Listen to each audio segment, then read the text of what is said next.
This Halloween, when you stock up on Pepsi and Doritos, you'll find coupons for savings on Hershey's candies.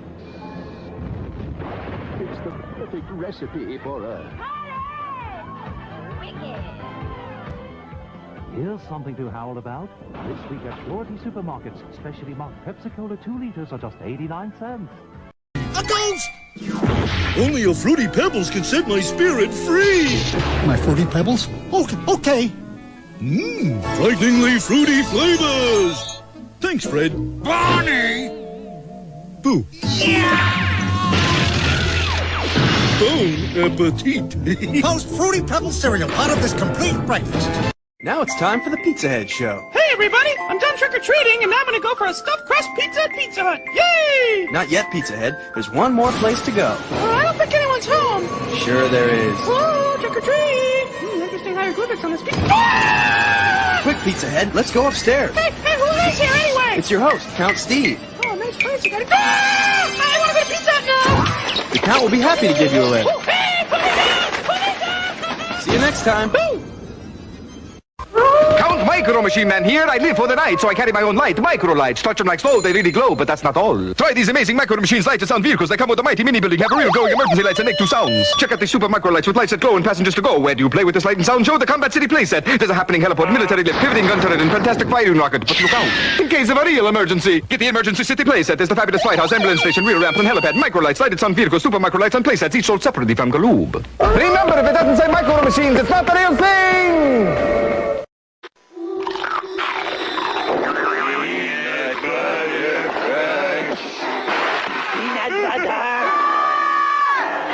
Peanut butter crunch!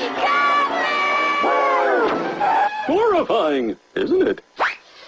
With all peanut butter flavor, you'll always come back for more. Nothing but peanut butter taste in each bite. And it's part of a balanced breakfast. It's to die for. It's the crunch that screams peanut butter. Love them, I can't get you. Love them, I can't get you. Okay. Hi.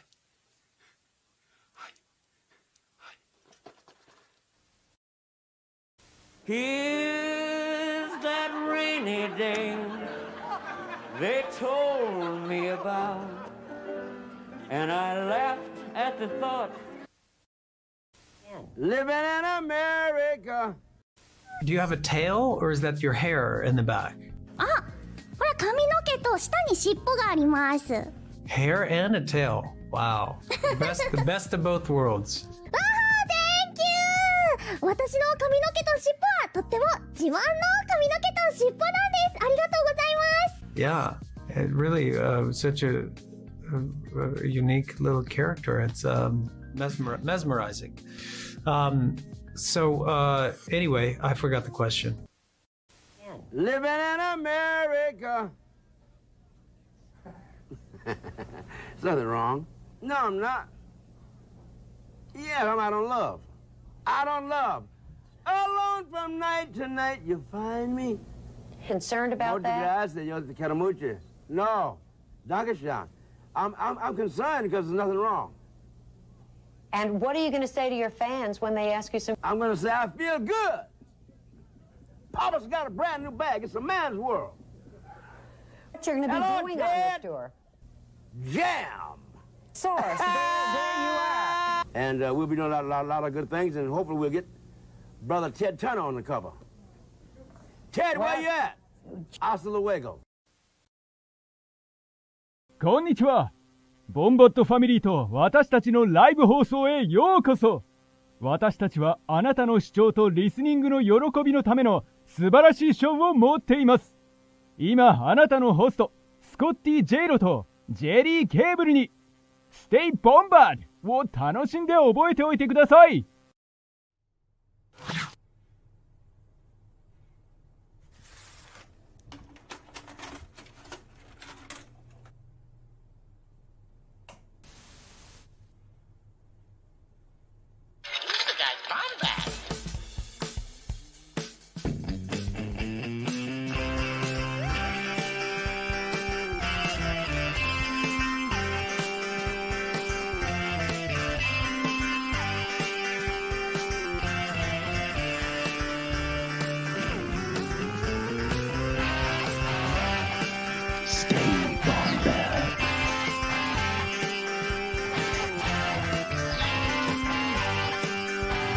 Welcome to the Bombadcast. What is up, Bombad fam, Bombad ghouls? It's good to be with you here on this very special episode of the Bombadcast, our Creepypasta Part 3. But before we get into that, I am one of your ghost hosts, the Canon Junkie, Gerry the Canon Junkie, that is. And listen, you're here on Thursday night. You're watching a little show we like to call the Bombadcast. It's a weekly Star Wars experience on YouTube, live every Thursday, 8 p.m. Central, 9 p.m. if you're nasty. And you know what? We're just glad to have you here, but we do more shows than this. We also do a little show called Hyperfocus every other Saturday. I sit down with someone usually from the Star Wars Twitter online community, and hey, what's up, Brady? I sit down with them and talk to them about whatever they want to talk about. We could talk about, I don't know, their what their tax exemptions are if they want, and and try to make that interesting. We'll see. Either way. But we also do another show every Wednesday, 8 p.m. Central, 9 p.m. again, for the nasty. That is Bombad Gaming with Scotty J-Ro. I believe Scotty actually last night had his own Jared Leto experience. Or Jared Lego, excuse me. I don't know which. I don't want to get it mixed up there. But yeah, well, listen, speaking of Scotty, listen, I can't. What's up, Mal? I can't do this show on my own. Not this big of a like an extravaganza, if you will. So I'm gonna bring in again my other co-ghost with the most, Scotty J-Ro.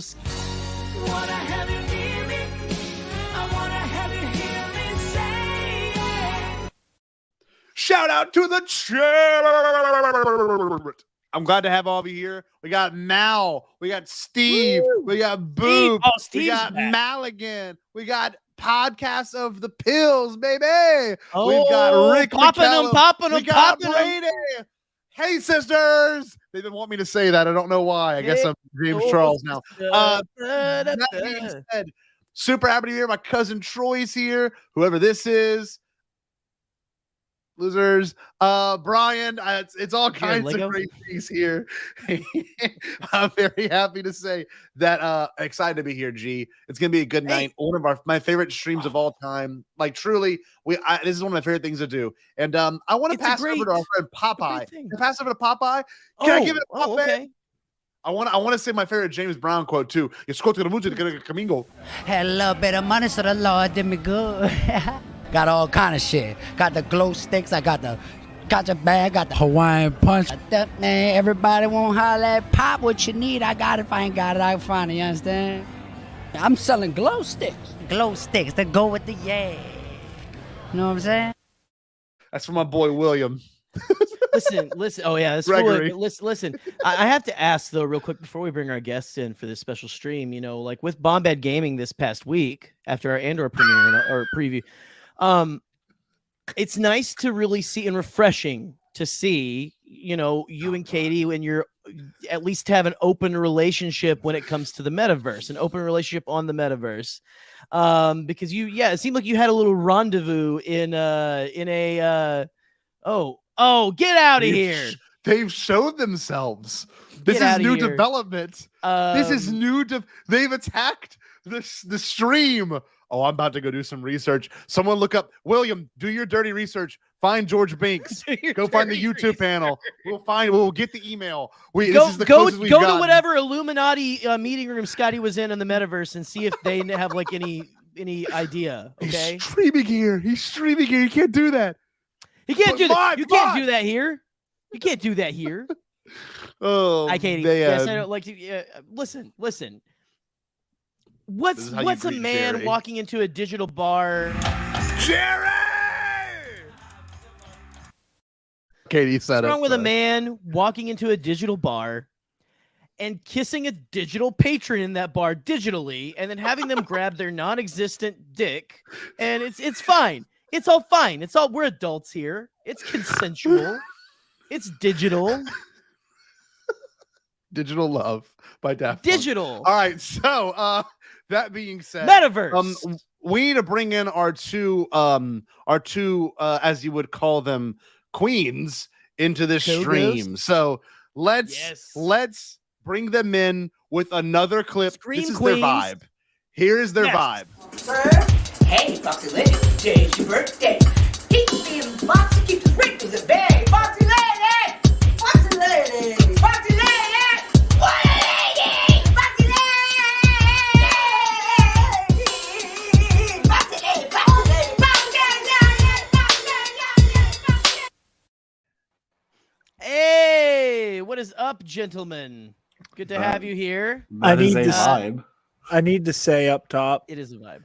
Please. The Foxy Lady on the left looks frightfully like a regular at the bar. Really? Shall we watch the tape again? Should we? Because I've forgotten already what they look like. Go for it. Hey, Foxy Lady, today's your birthday. Keep being Foxy, keep the sprinkles at bay. Foxy Lady! Foxy Lady! Foxy Lady! What a lady! Foxy Lady! Foxy Lady! Foxy Lady! In the pink hat, or what? Yeah, Like, do you guys remember? I told the story the one time. Where there was I like her whole vibe. She's like, I told the story before. She's like the president of the ladies auxiliary. She was complaining about there being rap music on the jukebox, and like when she was complaining about hearing the rap music, she said the N-word like 13 times.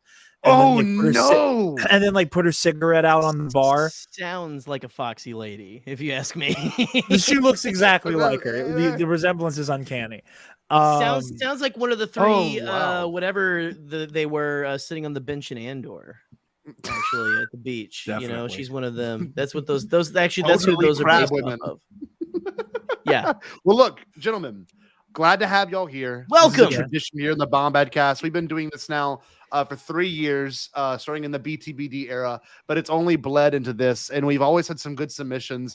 And boys, why'd you come back? Because y'all, except for Michael, Jared was the one that really invited himself. Jared didn't really say, "Can I be on?" Jared's like, "All right, what night's the thing? Okay, cool. I'll be off work that night." Like there was no. I did that too, though. To be fair, I know, but you wrote something. It's kind of an unwritten rule. An unwritten rule. These two are on this stream. So whenever we first did it, like you said, back in the BTBD era, as it was coming to a close, one of you went, "Well, Jared's got to be on for every Halloween stream now," and I went, "Yeah, goddamn right." And I completely agreed. He does. And then last year, you guys were like, "Hey, you're coming back for the creepypasta, like you said, right?" And I was like, "Of course I am." And then You're right. And then this year, you guys were like, "We got almost all of our content scheduled for October." And I very offhandedly went, "Oh, what night is the creepypasta?" Assuming night that shall invite I was still drop in? open. I had no reason to assume it wouldn't be. Oh, well, I'm glad you're here. I really am. And Michael, in particular, regardless of you inviting yourself last year. we're glad you're here. We were all doing I this. just wanted to watch Jared suffer right in front of me, so that's why I'm here.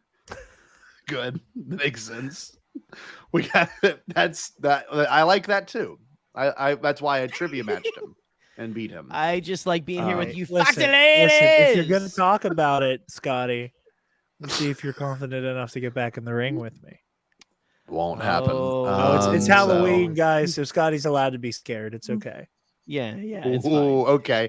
We should kick this thing off. So he's not going to be scared of the guy who Let's didn't get write into anything. the scary stories. Chat, we need you. Do we start off with scary or do we start off with funny? So, or a little bit of, or do we start off with B? Yeah, column A, column B. So in the chat, just type funny or type scary. Funny. You guys can handle those words because they're all less than 3 syllables. Funny, scary. I wrote scary. So we're doing some funny ones first. Some funny ones. All right, we're in the zone. Be careful, Scotty. You might call Steve Palpatine. That's not. You don't spell scary with a K, Steve. You don't spell it with a. Yeah. There we go. What? So the chat has voted for funny. Let's what should we do? Because I've got a couple. I can read the one I wrote. I think we may kick off with William this year. William's got a good one. Want to do that? We must. William's got some. He's got some bangers, like just kind of hiding underneath that little brain of his. Let me tell you this. William did the most William thing of all time. So y'all don't know, William is actually our internet overlord because he makes our website. So whenever he has free time, he adds to the website. And currently, and check this out, he, I believe, has just published, or he should have just published, the new article section of our website that will have the creepypastas posted as we go through them. Now, there they are. Let's read this one first. Star Wars theories downfall. We're coming out the gate shooting already. That doesn't sound scary. That just sounds awesome. How do you open? William needs to publish them because I can't click them just yet. William. Oh yeah. Get them published. This is a shell. It's a shell website, isn't it? Let's see. The internet overlord. That's right. We won't do scary till a little bit later, Brady. We won't do scary till a little bit later. I'm gonna move Michael in the line of vision. There you go. There's Michael. So they're not there yet. Well, I can read them. I can read them from the Google Drive. Let me just do that. Yeah. I'll gladly do that. The Celibate Rage shirt, classic. We'll kind of have to. It's a Oh Creepypasta episode. I gotta wear. That's the right. shirt that was inspired by, I think, my first one that I. That's I the. It was the first. Yeah, the first one. Oh man. God. I don't think I've laughed so hard at something either. By the way, that was just like that was one of the best. That really was one of the best. It was. Okay, let me get this rolling. Let me get this put in the Google Drive right now. I should just buy like a ream of Celibate Rage stickers to just like strategically place places. Just start place them on the jukebox where that one lady can see them. All that kind of stuff. And she'd be angry you're talking about celibacy. Are you making fun of people who don't have sex? Yes. To talk about I guess in terms of things we've covered before, obviously. Last time we were privileged enough to have Pete write one last year. Pete did not have an opportunity to write one this year, but also Cam Ray, friend of the show, wrote one last year and the year before as well. We couldn't continue that legacy. Maybe they didn't hear about it, but that's okay. So be on the lookout for them next year. But I'm going to read William's Creepypasta. Do you want me to pull it up, or you just want me to read it dramatically and we can all listen? Just read it. All right, here we go. This one is titled. This one is aptly titled Star Wars Theories Downfall, a totally Bombad story. I guess pull everyone else in so we can watch the reactions. That's probably why. Oh wait, what did you say? Pull it up for all of us. Yeah, so we can just see the reactions of the crowd. So that's what those aren't published because they're stories. Then yes. Okay. All right. Here we go. Here we go. This is the one. Oh, Jesus Christ. He wrote his name. Okay. For Star Wars theory, you don't even like Star Wars. Therefore, you should be named anti-Star Wars theory. Okay. Nyatos Dadbei was a normal kiddo. He would go to school, read this. He would go to school, but he probably didn't get anything out of it. He's kind of an idiot because he isn't subscribed to the Bombadcast Patreon. He would go home, watch Star Wars, but according to his logic, only episode 3 of Star Wars. He was constantly bullied in school because no one liked his ideologies about Star Wars. He would go home and cry. It's a really progressive high school. Every single day, but he never stopped sharing his idiotic opinions. His life was just a metaphor for hell. He never stopped hating Star Wars, though. He grew up, started a YouTube channel to talk more about hating Star Wars. In 2015, he found love for hate. He hated the company of Disney because they had just made a very good, but in his opinion, bad trilogy. The only good Star Wars film in his opinion was Revenge of the Sith. The day his Twitter got taken away would reign a day of infamy for him, but would reign a day of victory for his enemies. This day was the start of his reign of terror. Theory decided that he wanted revenge, and he wanted it now. He wanted to destroy all the people who did this to him. He gathered a group of his 2 fans to storm the headquarters of Twitter. They didn't do anything, and all were gunned down. And within the first minute of entering the building, the end.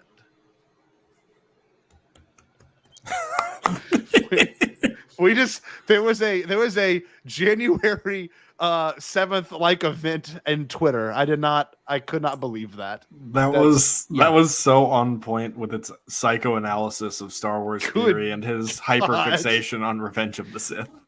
It just made me sad a little bit. This is a young teenager. It's probably true. Yeah. Look at Jared. Jared's in deep meditation. There's so much to take in. Because we all have expressed our feelings about theory, in private. But William decided Twitter to just get nuked, or did he leave Twitter? I like the idea of him getting nuked, but I think he left. Okay. Like in reality. Because the idea of him getting nuked and then J6ing Twitter is just really funny. I feel like Jared just yeah. That's just that meme of like SpongeBob like transcending out of It was chair, like it was like well, we can't play that meme anymore because it's a Kanye song that plays in it. There's something.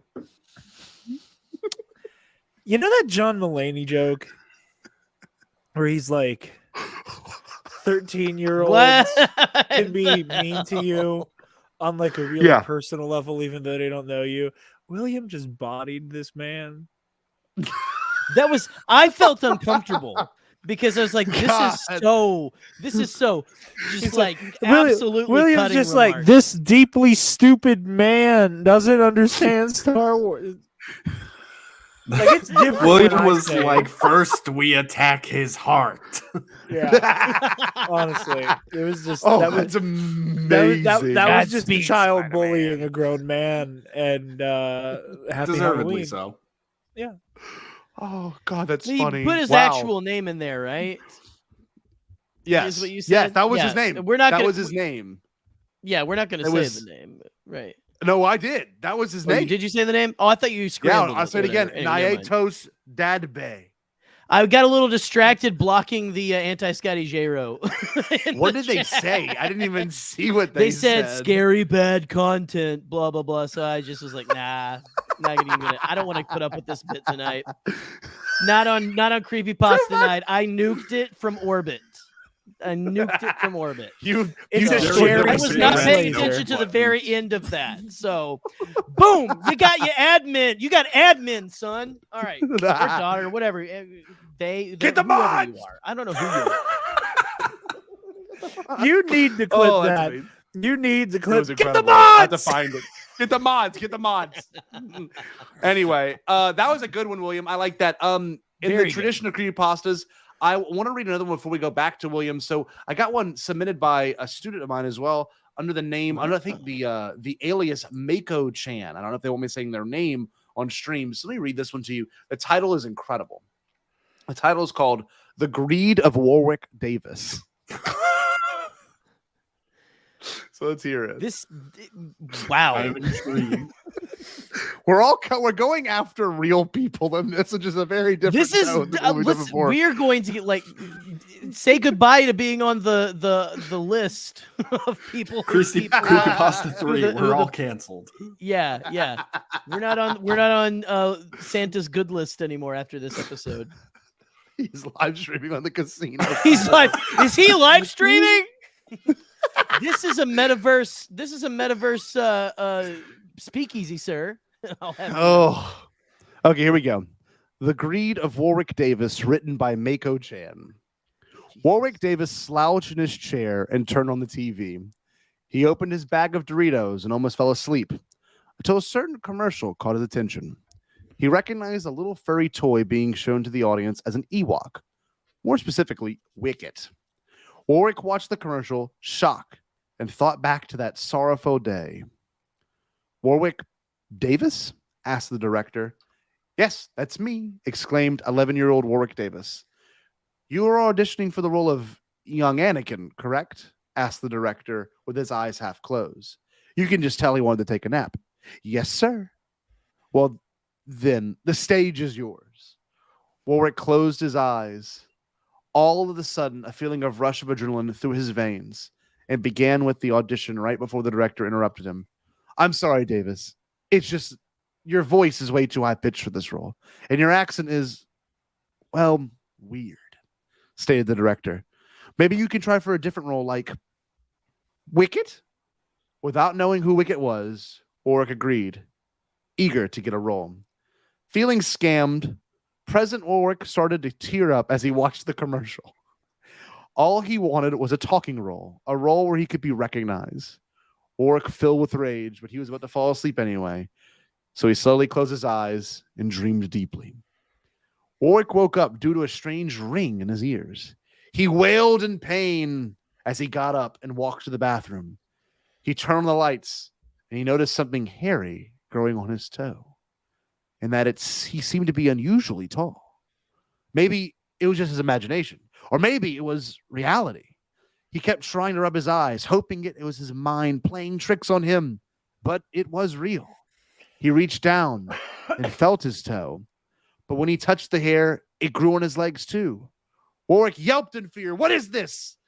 yelled Warwick in a moment of panic, trying to close his eyes, still hoping this was all a dream.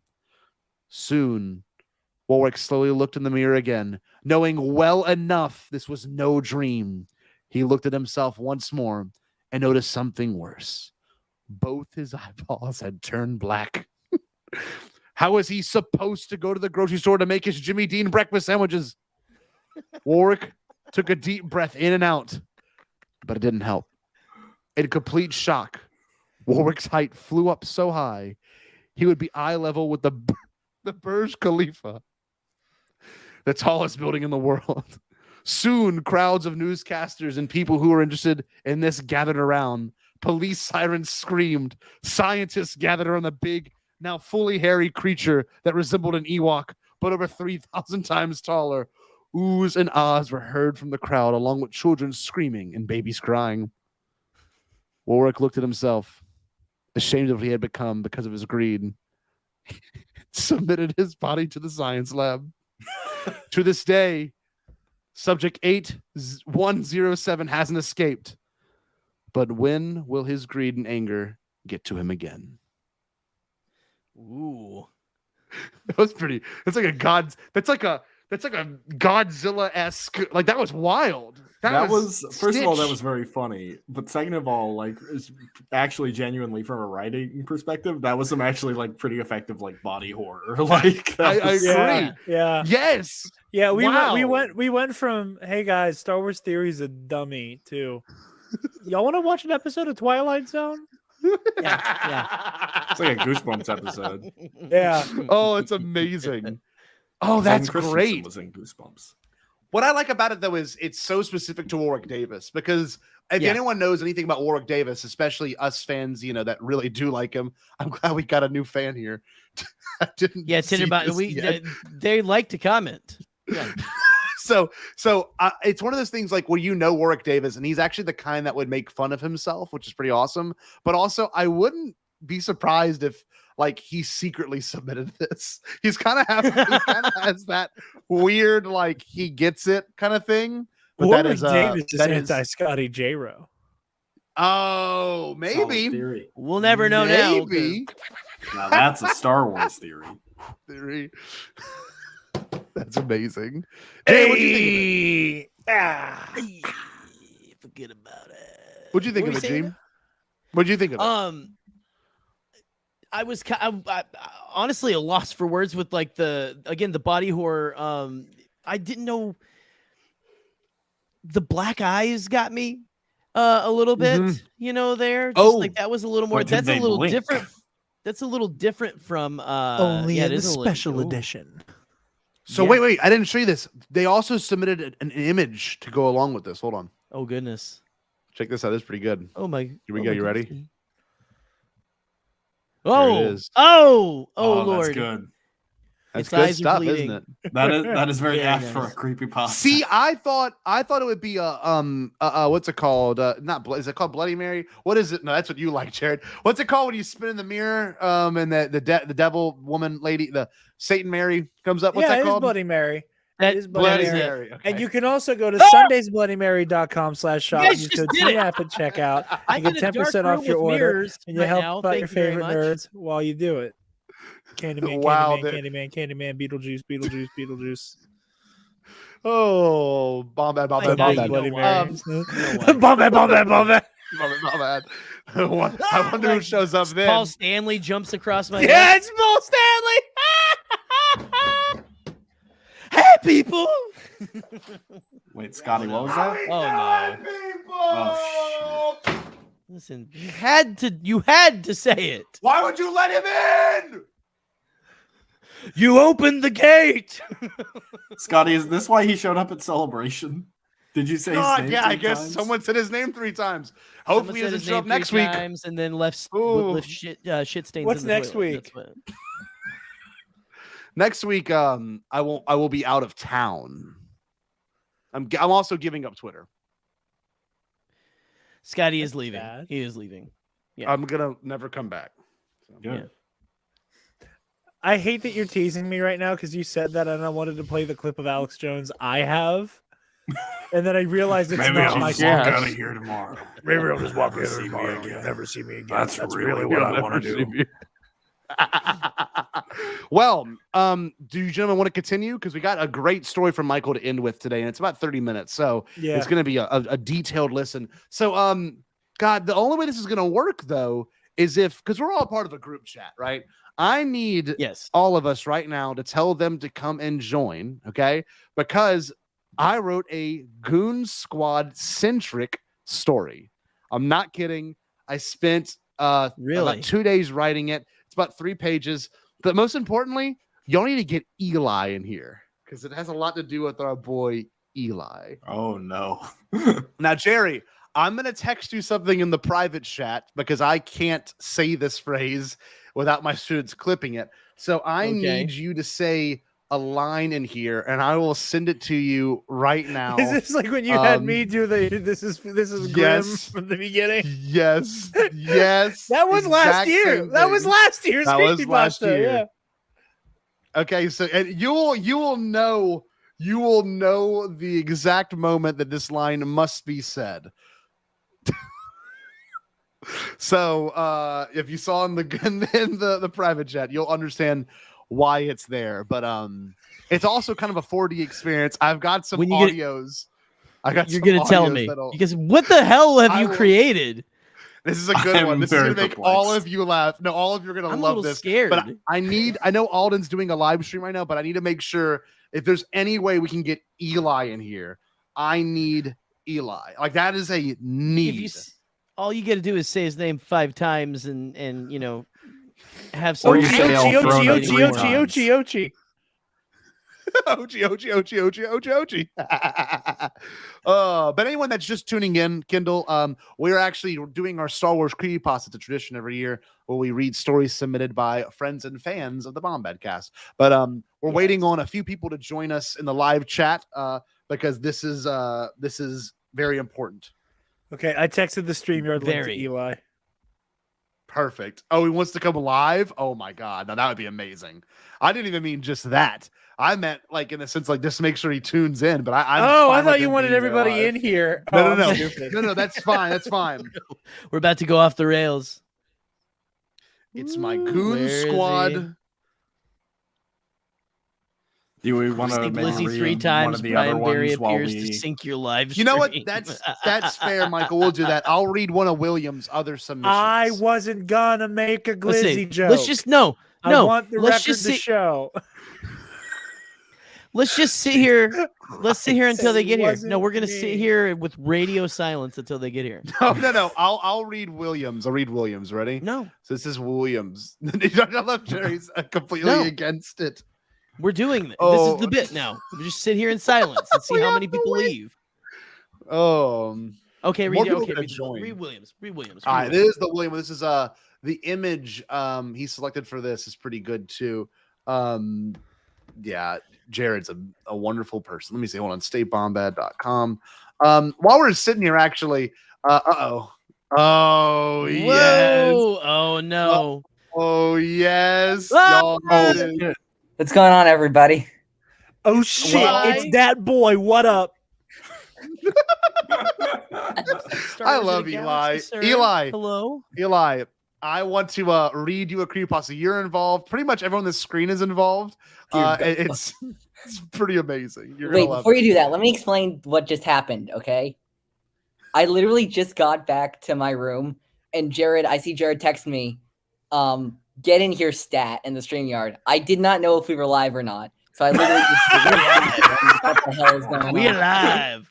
Surprise, we live. For those I who should don't have know, realized Eli Thursday lives- night Bombadcast, Yeah, Eli lives in a hostel in Europe. So for those that don't know, he lives in a European hostel. He just wanders in and out of each room each night. And he's trying to get to each bed before he leaves. For some reason, Actually, it's goes to the Sunday. next town. Okay, Yes, wait, no, I need to hear this creepypasta. If it involves as many people as you say Oh. it does, if it runs as deep. It I'm is so very excited right good. now. I am just happy it's Eli. So let me I'll get myself pulled a big and y'all can just enjoy this. Y'all are gonna really enjoy this. Michael, you didn't write this, did you? No, No. mine's being played live. No, this is It's an audio. Scotty created Yeah. a 4D experience. Oh wait, Scotty did. created it? Oh shit. This is written by me. So here we What is it go. called? You ready? The title is just called hold on. a Goontastic Nightmare. God, I wish I could watch y'all react. I'm gonna go back and watch this once this is done because I haven't pulled up one Just- here. Just All right, buckle you up, ready? kids. I'm Here we go. bracing This is myself, good. frankly. Here we go. Clang, clang. For the third time, Michael McBoy slams his hands down on the cast iron table located in his starship known as the Lady Karen. Clang. I said great dragon eggs. What in the hell are these? Michael stares blankly at his young, vivacious, and seemingly wet pupil. Do you think these will be good for the ceremony? Give me a break. These are too damn big. How are they going to fit? Eli, having gone through hell to get these eggs, stares blankly at Michael, and the only word that comes out of his mouth is Elfrona? I never said to go to Elfrona. Michael shouts at Eli. Again, Eli feels a tremendous sense of guilt and pride in his work, but not for the reasons Michael expects. In another room, a computer terminal lights up with an image of a starship beginning its docking sequence on the Lady Karen. This starship was absolutely one of kind, like the person who pilots it. A bright red N1 starfighter, piloted by one of Michael's oldest friends, Scotty Gerotto. Eli runs into the room with the computer terminal and excitedly yells, "The champion is here!" And Michael, in a panic, commands that Eli puts away the eggs that Michael had no desire even keeping. Eli follows Michael's demands by putting these eggs in a storage closet that contains all of Michael's organic waste. Now listen, Eli. This is like an episode of Lower Decks. Hold on, you're gonna love this part. Now listen, Eli. I've known a few folks like you. You clearly admire Scotty and look up to the rest of us because we are older. The main hallway's blast door flies open as Michael and Eli turn their head to see a shiny red astromech unit named BI-77, Bill for short, make his appearance. Whoopsie-doo, here comes the goo, stated BI-77 as it proceeds to ejaculate old oil across the freshly cleaned floors of the Lady Karen's main recreation room. I'm taking a break for a second so y'all can take that in. Okay. It's gonna take a little breaky now. Little breaky. Here we go. Only Scotty would outfit his astromech unit with a unique vocal channel, Michael says to himself, with a great And the sense of ability pride. to ejaculate. Yes. So wait, here comes the best part. Let me get my audio clip pulled up. Wait, there's an audio clip? Dude, It's listen, a 4D experience. Get ready. Okay, here we go. Put your 3D Scotty glasses told on me now. to inform you that the other members of the Goon Flight Squadron are also an approach to the Lady Karen. I will begin to prep all your portholes by proper lubrication, injection, and... Oh, they gotta get they moving to Kentucky River. They say, hello, it's your football. Yeah, you go do that BI-77, but let Eli help you out. Michael says to the small droid as they continue to move past him. And out from the smoke, Michael hears the classic Scotty phrase, "How we doing, people?" Adorned in his royal Naboo white face makeup and in the finest bright members only outfit on this side of the galaxy, King Scotty Gerotto of Naboo stands before Michael's eyes. Scotty, how are things, my star child? A name Michael gave Scotty back in their days in the Naboo flight program. Michael, Things have been amazing. I struck a deal with the Nemonians. They'll be blocking all trade to Naboo and hopefully get me out of the office. I am tired of responsibility. Well, that's great, Scotty. It's been too long. And BI77 just told me everyone else would be arriving over the intercom speaker. Eli states, everyone's ship is now docking. I repeat, the Goon Squadron has all arrived.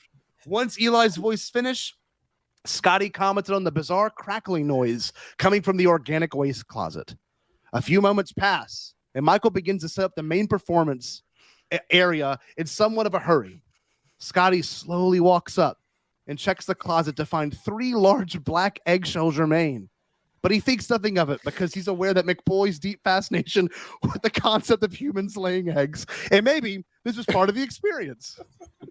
Gathered together at the elongated table sits Aldon and his finest tapestry woven cloak with a small data pad in hand.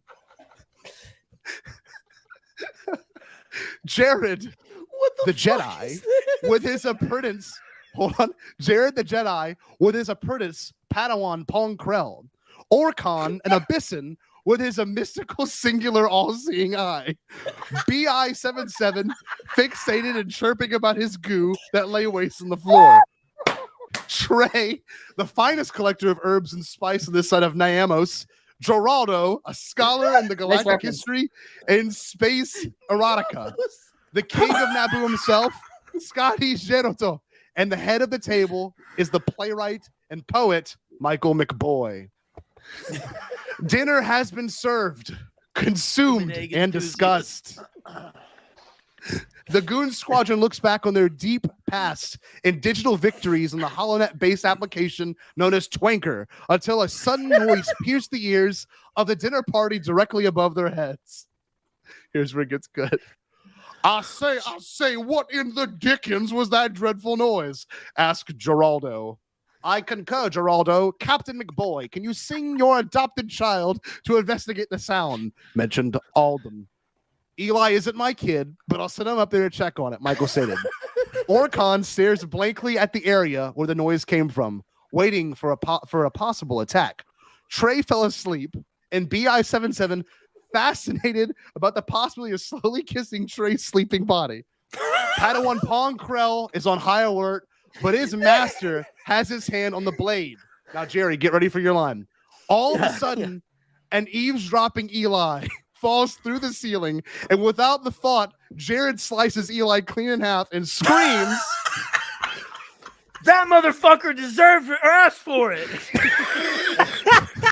Well, you got your revenge, Jared. How you feel? This then prompted an absolute brawl to occur, which resulted in Pong Krell killing literally everyone, and the aliens that Eli brought on board the Lady Karen all in a plan to exact revenge on the Goons for never inviting him to the Goon Squadron. Little did Eli know, all the Goons were gathered here today for that very reason. The Goons wanted to see sweet baby Eli lay a crate dragon egg.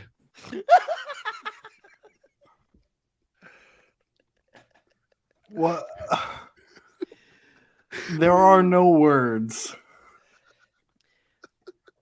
Jared, you read the text I just sent bastooned. Jared, please read the text I sent you. One moment. The text I sent Jared midway through the story is my only like explanation for it. Scotty, I think you just broke my brain.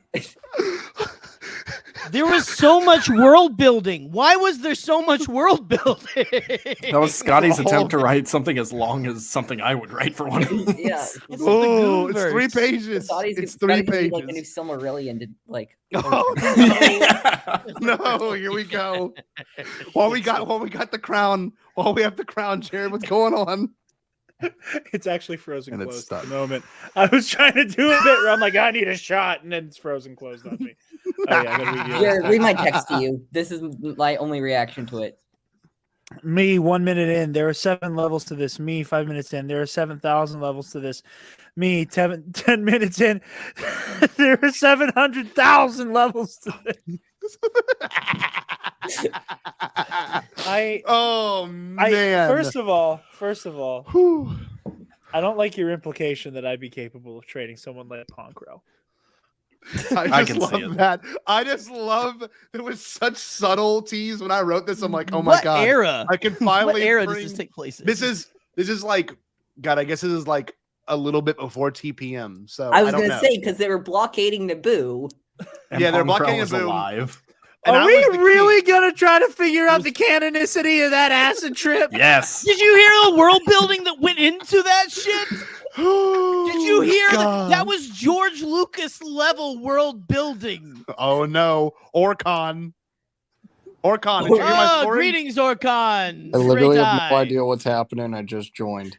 Oh my Connor, buddy, Orcon, you do me a favor, literally just leave. Watch the past 10 minutes, and Yes. then I'm so sorry for your brain in the aftermath of the last 10 minutes. Yeah, go watch the stream and you'll come back in. You'll be worth it. Just I kick me promise. out.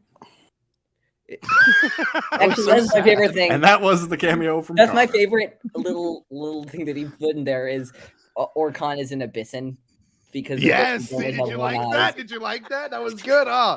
I sat there and thought about it. I like that Michael's name was the only thing was Michael McBoy instead of Michael Michael McBoy. Oh, there we go. I thought you were gonna change like everybody's name a little bit, but like no, it was Just a only little bit. Michael. I mean, that was a great cold open. I was by just the way. Jared the Jedi. There was no dark. Jared the He Jedi. didn't even make That's the what great made it so- Jedi joke. It was just Jared, who happens to be Well, a because Jedi. you haven't gone gray or dark yet.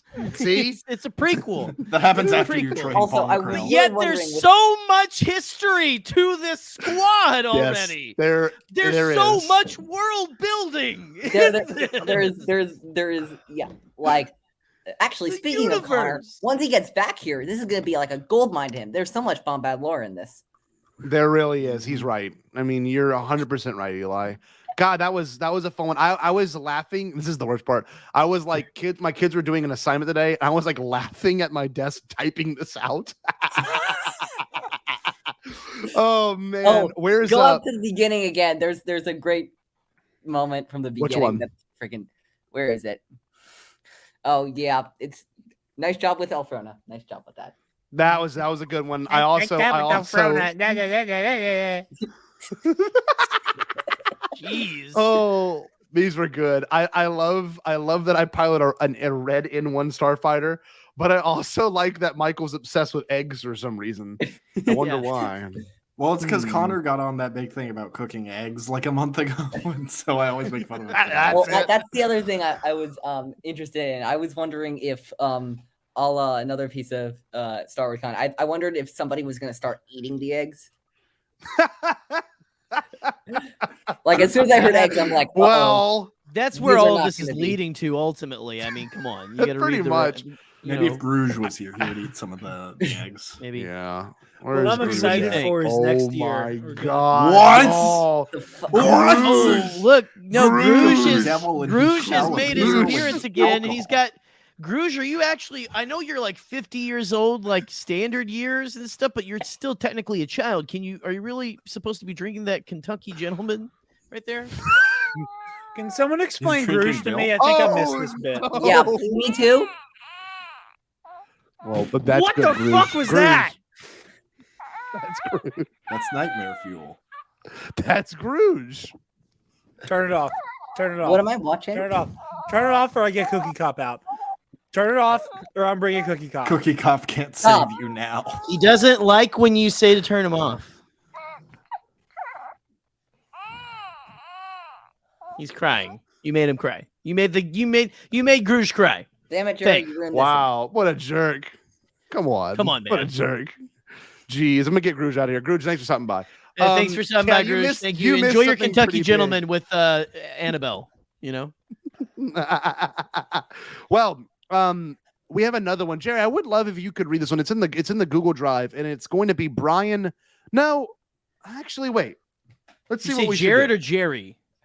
do. Either maybe Jerry. Let's see. Hold on. Would you rather me read kind of a scary one, or would you want me to do Williams' final one? Williams is a big one. What do y'all think? I think we should do Williams and then Brian's and then mine. Then get scary. All right. Let's Well, do that. no. Let's do that. I still have a story. Thank you very Oh, I much. forgot. Oh, yes. Thank you. Jerry, do you want to do yours? Is yours scary Let's do or is Jerry's. yours? Okay, all right, we can. And honestly, you'll have to tell me at the end. I wanted to do something. This is more. So Scotty was very goon centric. I did a very Bombadcast centric creepypasta. Ooh, excited. This is Bombad lore. But I also, we'll just have to see, because I tried to put as much levity in this as I could, but I'm too much of a like the great Jordan Peele. You know, I'm great at comedy and also a fucking psychopath and really scary, good at traumatizing people. So, Jerry, I will just let say me go this. ahead. What's up? I was gonna say Jerry tried to send it to me earlier, but I tried to access the file and I was banned by Nightbot. Nightbot. There's no possible way. Nightbot. There's no possible way. There's no possible way. No. All right, Jay, let's hear this. Nightbot and I will nuke you from orbit. Just that we found that out already. So here we go. I would like to present for the Midnight Club's approval. And I wrote this literally like 30 minutes before jumping on here. This is called Five Nights at Pasquale's. Oh my God. Let's go, dude. You say Get ready, William. Get ready, William. And I need silence on the floor. I need silence on the floor for the beginning. For the beginning, I want you to react. But I want you to feel the palpable fear. Okay. 5 nights at Pasquale's. The job seemed innocuous enough at the start, as most things do. Stay at your assigned location from closing time until the disgruntled teenage assistant manager showed up to relieve you. Make your rounds, around the premises to ensure no urban explorers or kids with absent fathers were trying to pull a B&E on your watch. Sure, I mean, there's a bit of unease being the only living soul in such a large building that reeked of stale pizza sauce with creepy animatronics for the duration of all of the various witching hours. But, you didn't take the security job because you were fearless. It was easy money. Just that. Uh-oh. Just sit here with the stench of moldy pizza till the sun comes up and cha-ching. Or so I thought. Unfortunately, I'd soon discover why this gig had such a high turnover rate. What follows is a brief log of my 5 nights at Pasquale's Pizza, Pasta, and Playtime Emporium. A slowly dying offshoot venture to grub more money out of annoyed parents into the pockets of one Charles Entertainment. Yeah, you know the rest. The dump I was tasked to guard was the only one left after the other 10 locations had all shut down after strange and horrific freak accidents occurred on the premises. I just wish I'd taken the omens to heart. Wait, where was I? Oh, yeah, the log. Sorry. I'm so scattered after, well, it'll make sense as we go along. Jerry, 5 nights at write Pasquale's yourself log. so well. Thank you. You really do. You write you really well. Night 1. Pretty average first day, or night, I suppose. Nothing of note except I swear every time I made my rounds and passed through the stage area of the dining area, or the stage room of the dining area, I swear I saw Pasquale's eyes dart away from me when we made eye contact, if you can call it that. Almost as if it was watching me as I passed and looked away whenever, again, we met eyes. It's got to be my nerves. Besides me creeping myself out, all was quiet. Well, I mean, except for the entire hour of 3 a.m. to 4, when I could swear I heard Michael Jackson's Man in the Mirror, but like with a more killer bass line. Oh my. Night 2. Update. There are no more ifs. Pasquale's eyes were definitely following me. But it check the private chat. Didn't look away. It didn't look away despite me locking eyes with it. Must be a bug in programming or something. Also, I'm absolutely hearing Man in the Mirror, the Man in the Mirror cover from 3 a.m. to 4 a.m. And the bass line absolutely slaps. Night 3. Is that the 5? Yeah, turn that up. Night 3. Right, we ain't cool no more. Tonight. What the hell is this? Tonight on my rounds, I noticed the Pasquale animatronic was missing. Okay, turn it down a little bit because now I'm distracted. By the way, bring Connor back in. No, not yet, because he's just start talking. Hold on. Okay. Tonight on my rounds, night 3, I noticed the Pasquale animatronic was missing. I'm telling myself it's just out for maintenance. Also, I figured out where the live music is coming from. The animatronic band plays Man in the Mirror for an hour every night from 3 to 4. Obviously, just some bug in the system or just dedicated band practice, I guess. Either way, it gets louder every night, and I can hear it clearly from the security office. Still can't bring myself to check the cams in that room at that time. Baseline remains killer.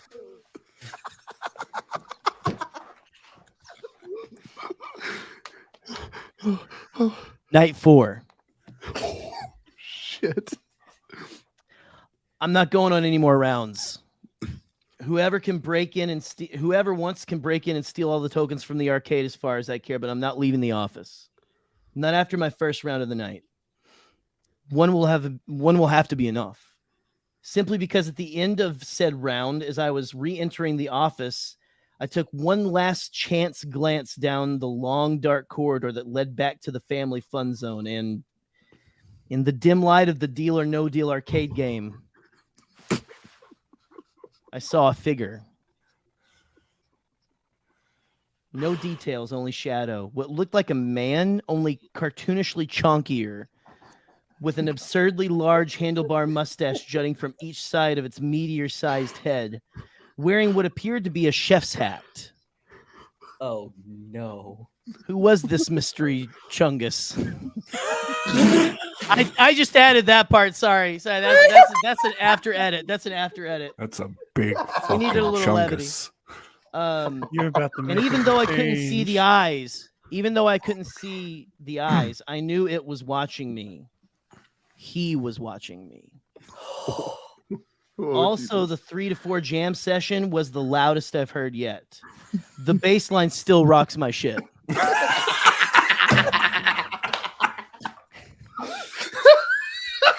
I take it back. There are 8 levels to this. The final night. Shit. Oh my god. The music started as soon as I closed the office door at the start of my shift tonight.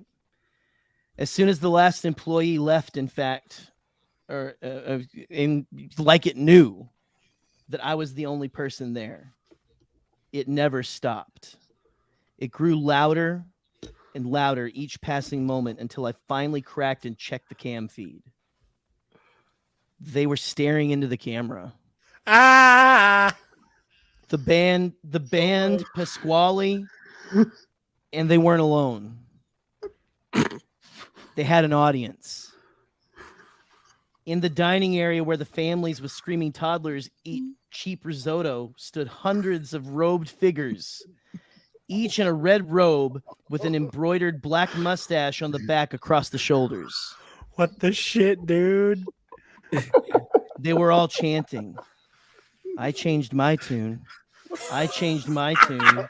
I changed my tune. It got louder. I changed my tune. I changed my tune. I changed my tune. I changed my tune. I changed my tune.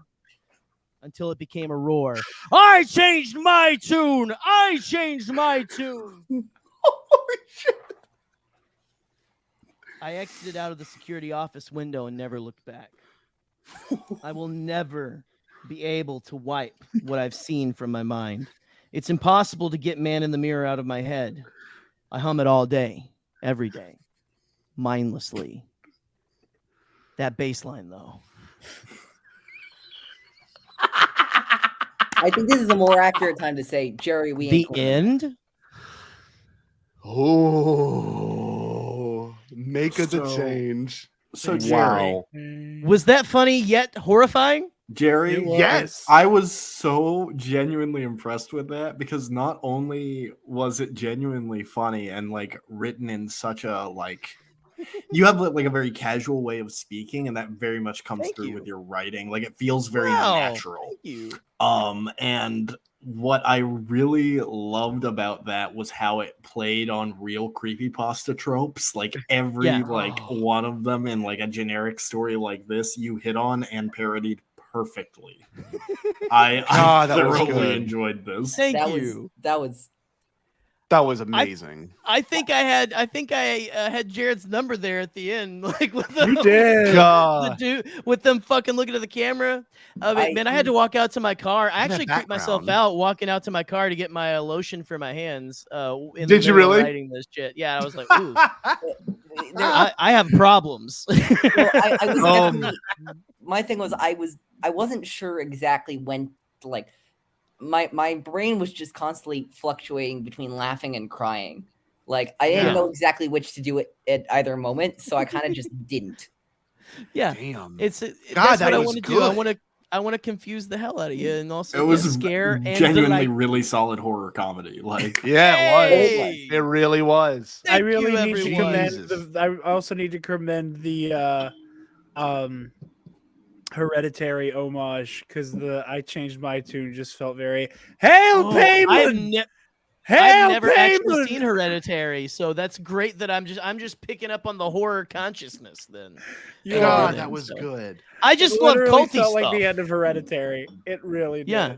God. We need to bring in Connor real quick. Connor has some thoughts about the most recent one. Connor, and the one Connor. previous to this one. Skeet What's man. going on, Connor? Dude, William, I don't know what to say about William's story because that was just like bonkers. Did you think that was This William? one that we just read? That was No. me. That was I'm talking Scotty. about what, the Goon Squad story? Yes. Yeah. Okay. That's I Scotty. thought that was William. I was like, No, dude, it was how is he? Scotty. I thought that was William because I'm like, how is he this tapped in? Don't you give him that credit. No. That was Scotty. How No. is he this tapped in? No, He's in Scotty, too that was- deep. He's in too deep. Oh, Yeah, no. that's Oh, funny. no, I will Scotty, send that a was copy, by the way. Oh, go ahead. Go ahead. that was just bonkers. Yes. Just I will make absolutely sure to send a copy bonkers. to William to post it on the website though, because I completely Yes. forget. Again, I wrote that an hour ago, so That's God, that was a you good- wrote that an welcome. hour ago. The Five Nights Yeah. at Pasquale. Yeah. yeah. Fuck. Yeah, I got home from dropping off Eleanor and sat down, put on my green noise from the Better Sleep app to focus, and I wrote myself my creepypasta.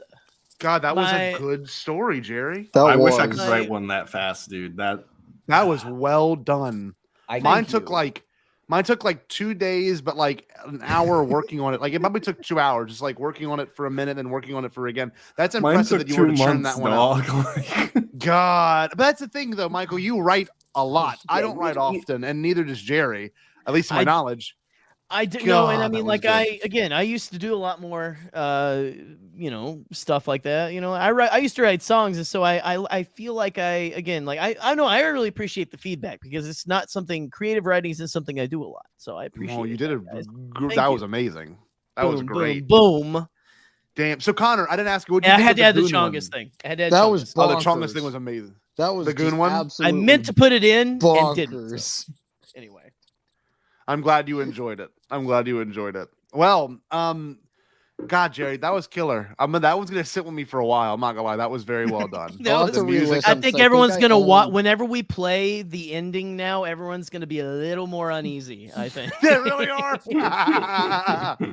Oh, that's good stuff. Jerry writes sins, not tragedies. Yeah, I'll have to very much rewatch so. the rest of it because I think I only got to I only entered into part of it once I rewatched the Scotty Goon Squad Yeah. story. Well, you're gonna enjoy it. You're gonna enjoy it. This next one, Jerry, do you want to read this one as well, or should I read this one? What do you think? It's Williams. It's Williams' submission. Oh wow, it is. Oh wow, there is. Do you mind if I? Well, so it's in the. Hold on. It's in the drive. It's in the drive. I got to make sure I get to the right drive here. Oh, I'm excited. Get to the drive. Creepypasta, get to the drive pad. Jared, by the way, let's praise Jared for his background. Look at this. It's like nice. He looks nice. Well, I was gonna say, Jared. Jared, what you the look. hell? You've been such a good boy. You have your birthday. He's turned to the dark side. He's gonna make it a change. Oh fuck! The bots are back. They're thirsty for Jared. I changed my tune.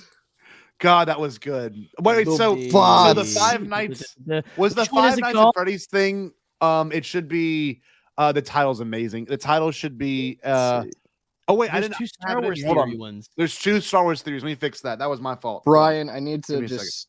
I'm just gonna answer in Brian's comment. I have not read Williams. I didn't know. No, I don't know what's going Brian's on right saying now. You should read William's story on the stream. No, he said how. Oh, I'm not reading. What the hell was that? I did not know that was Jared. Oh my god, it's Jared. Oh, it's Jared. I don't know. I did not. Jared, know we happening. gotta make a horror short. We like, gotta make a someone horror listening short. to right now. I thought that was like a audio clip from Bombadcast. Oh look. Make it a change. Fuck. That is Okay, absolutely terrifying. What do you have to say about that Tinder Hot XYZ best adult dating site? Tinder Hot. Heart looks like XYZ. heart best emoji. adult Did you say impossible? Pasquale? There are 100 hot milfs in your area. Click here to find them. Oh my god! I wish I could send him me. You know what? Oh, look at Brian. Gigolo Pasquale. Gigolo Pasquale. Dear Lord. Oh, what's All up, right, Jim? Jerry. It's good to have Jerry, you. Jim. it's in the drive Okay. now, so you can read it. It's in the drive. Here we go. It's in the drive. I'm very curious to see drive. what Williams' story is. Now, with Williams is a the one continuation. that starts with a D. Yes. So Williams been hyping this one at work. I call it work, but I guess for him it's school. You guys are co-workers? Wait. School is just work for children. I said that one time to my buddy Chase, but I described my teenage students as coworkers. He goes, "That's really weird." I'm like, I guess it's weird when you think about it. I was at work. When you add this show to the whole equation, it gets even weirder. Weirder, it does. It does. Well, William was telling me this while he was at school when I was at work. So he's a friend from work. Y'all are going to really enjoy this one. It's a continuation of his story from last year, which he prefaces. So it's pretty good. Yes, here we go.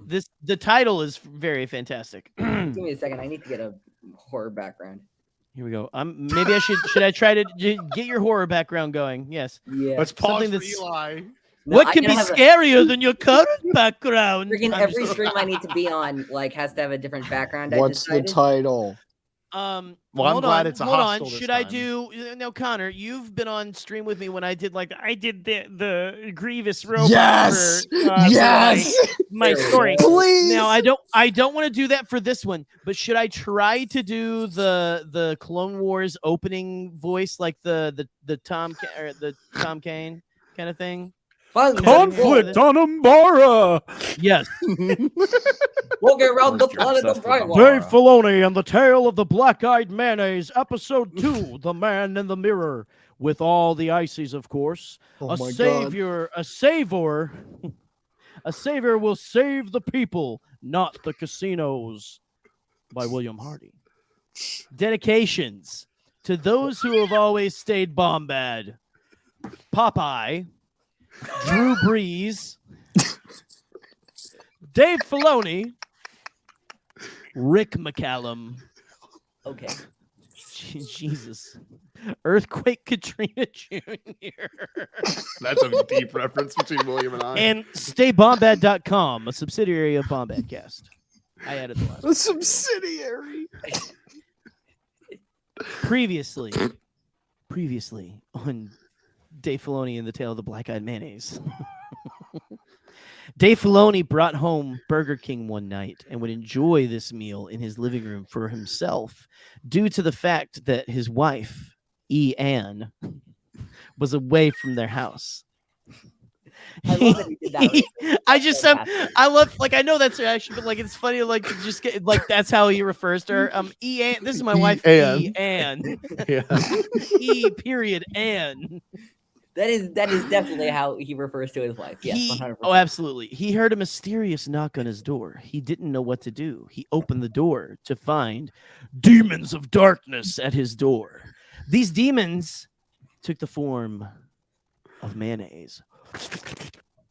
But they had black eyes and icy logos covering the mayonnaise logos.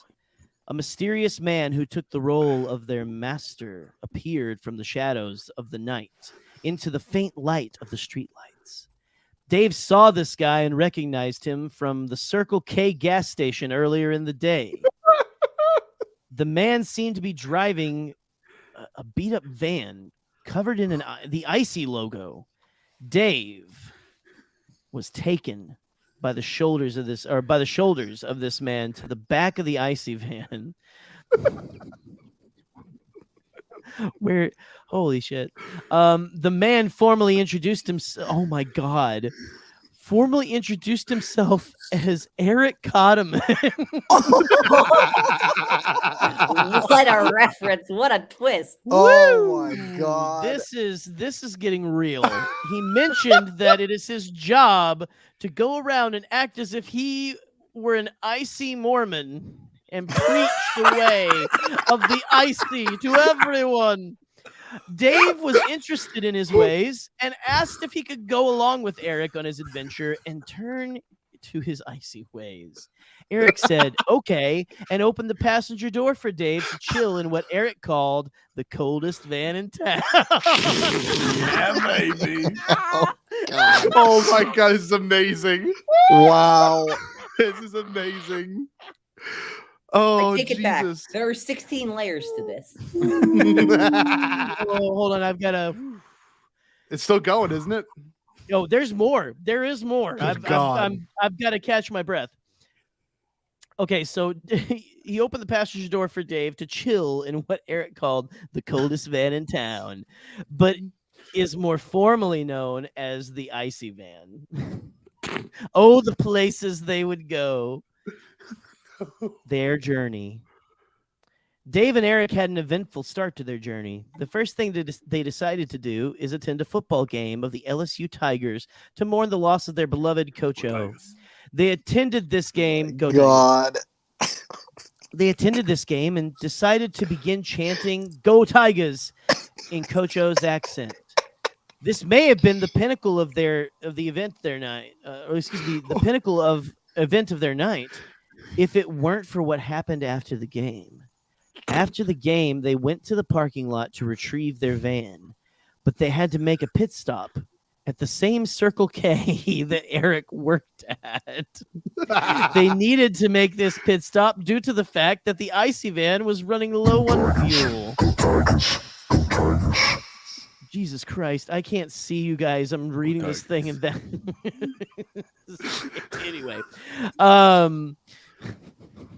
Where was I, Jesus? I don't know. The van. In the van. What type of Did you just have fuel? an entire conversation with God by yourself? Yes. Where was I, Jesus? I don't know. I'm imagining myself being circled in a circle of light right now. They needed to make this pit stop due to the fact that the icy van was running low on fuel. What type of fuel, you may ask? Icy. Not just any icy. Oh my God. But this very van ran on Coke Icy. Wow. They went and refueled. The best thing about having a van which runs on Icy is the fact that this van's fuel is priced quite low, except for when you're going around to all the gas stations trying to find the Coke Icy. Remember, Scotty? That's the worst. That's me. This is me breaking. Yeah. Then you're out of luck. But once they were done, They wanted to drive down to New Orleans to meet up with an old friend. They got on the road and began to trek down the interstate. During this drive, they listened to many songs, but mainly songs by The Fray, and also a song Dave knew very well called "You're the Inspiration." They continued to drive to New Orleans and got off in the French Quarter. This place is the place where their old friend Popeye hangs out. They walked down Bourbon Street and finally found him by hearing the sound of his beautiful voice. Had a little bit of money, said the so the Lord did me good. Got all kinds of shit. God. Bitch, I'm Popeye. They greeted Popeye and enjoyed some nice old shots of Hawaiian punch and cracked some glow sticks to make them glow. The Hawaiian punch with the ketchup bag. Anyway, they enjoyed the good vibes that Popeye gives off, and they, along with Pop, were on their way once again. They decided to drive down to Biloxi and to listen to two of their favorite bands in concert. Dave, Eric, and Popeye again jammed to The Fray on their way to the concert. They picked up Scotty J-Ro and ate Chinese food in a town in Mississippi. All four were extremely excited to see these bands in concert. They arrived at the concert and waited for the lights to turn on. The lights finally turned on and were blinding. They may not have been able to see, but they were definitely able to hear. Did you say impossible? Pasquale? The crowd went nuts. I was wondering when that was Pizza Time Players were the opening act for this amazing concert.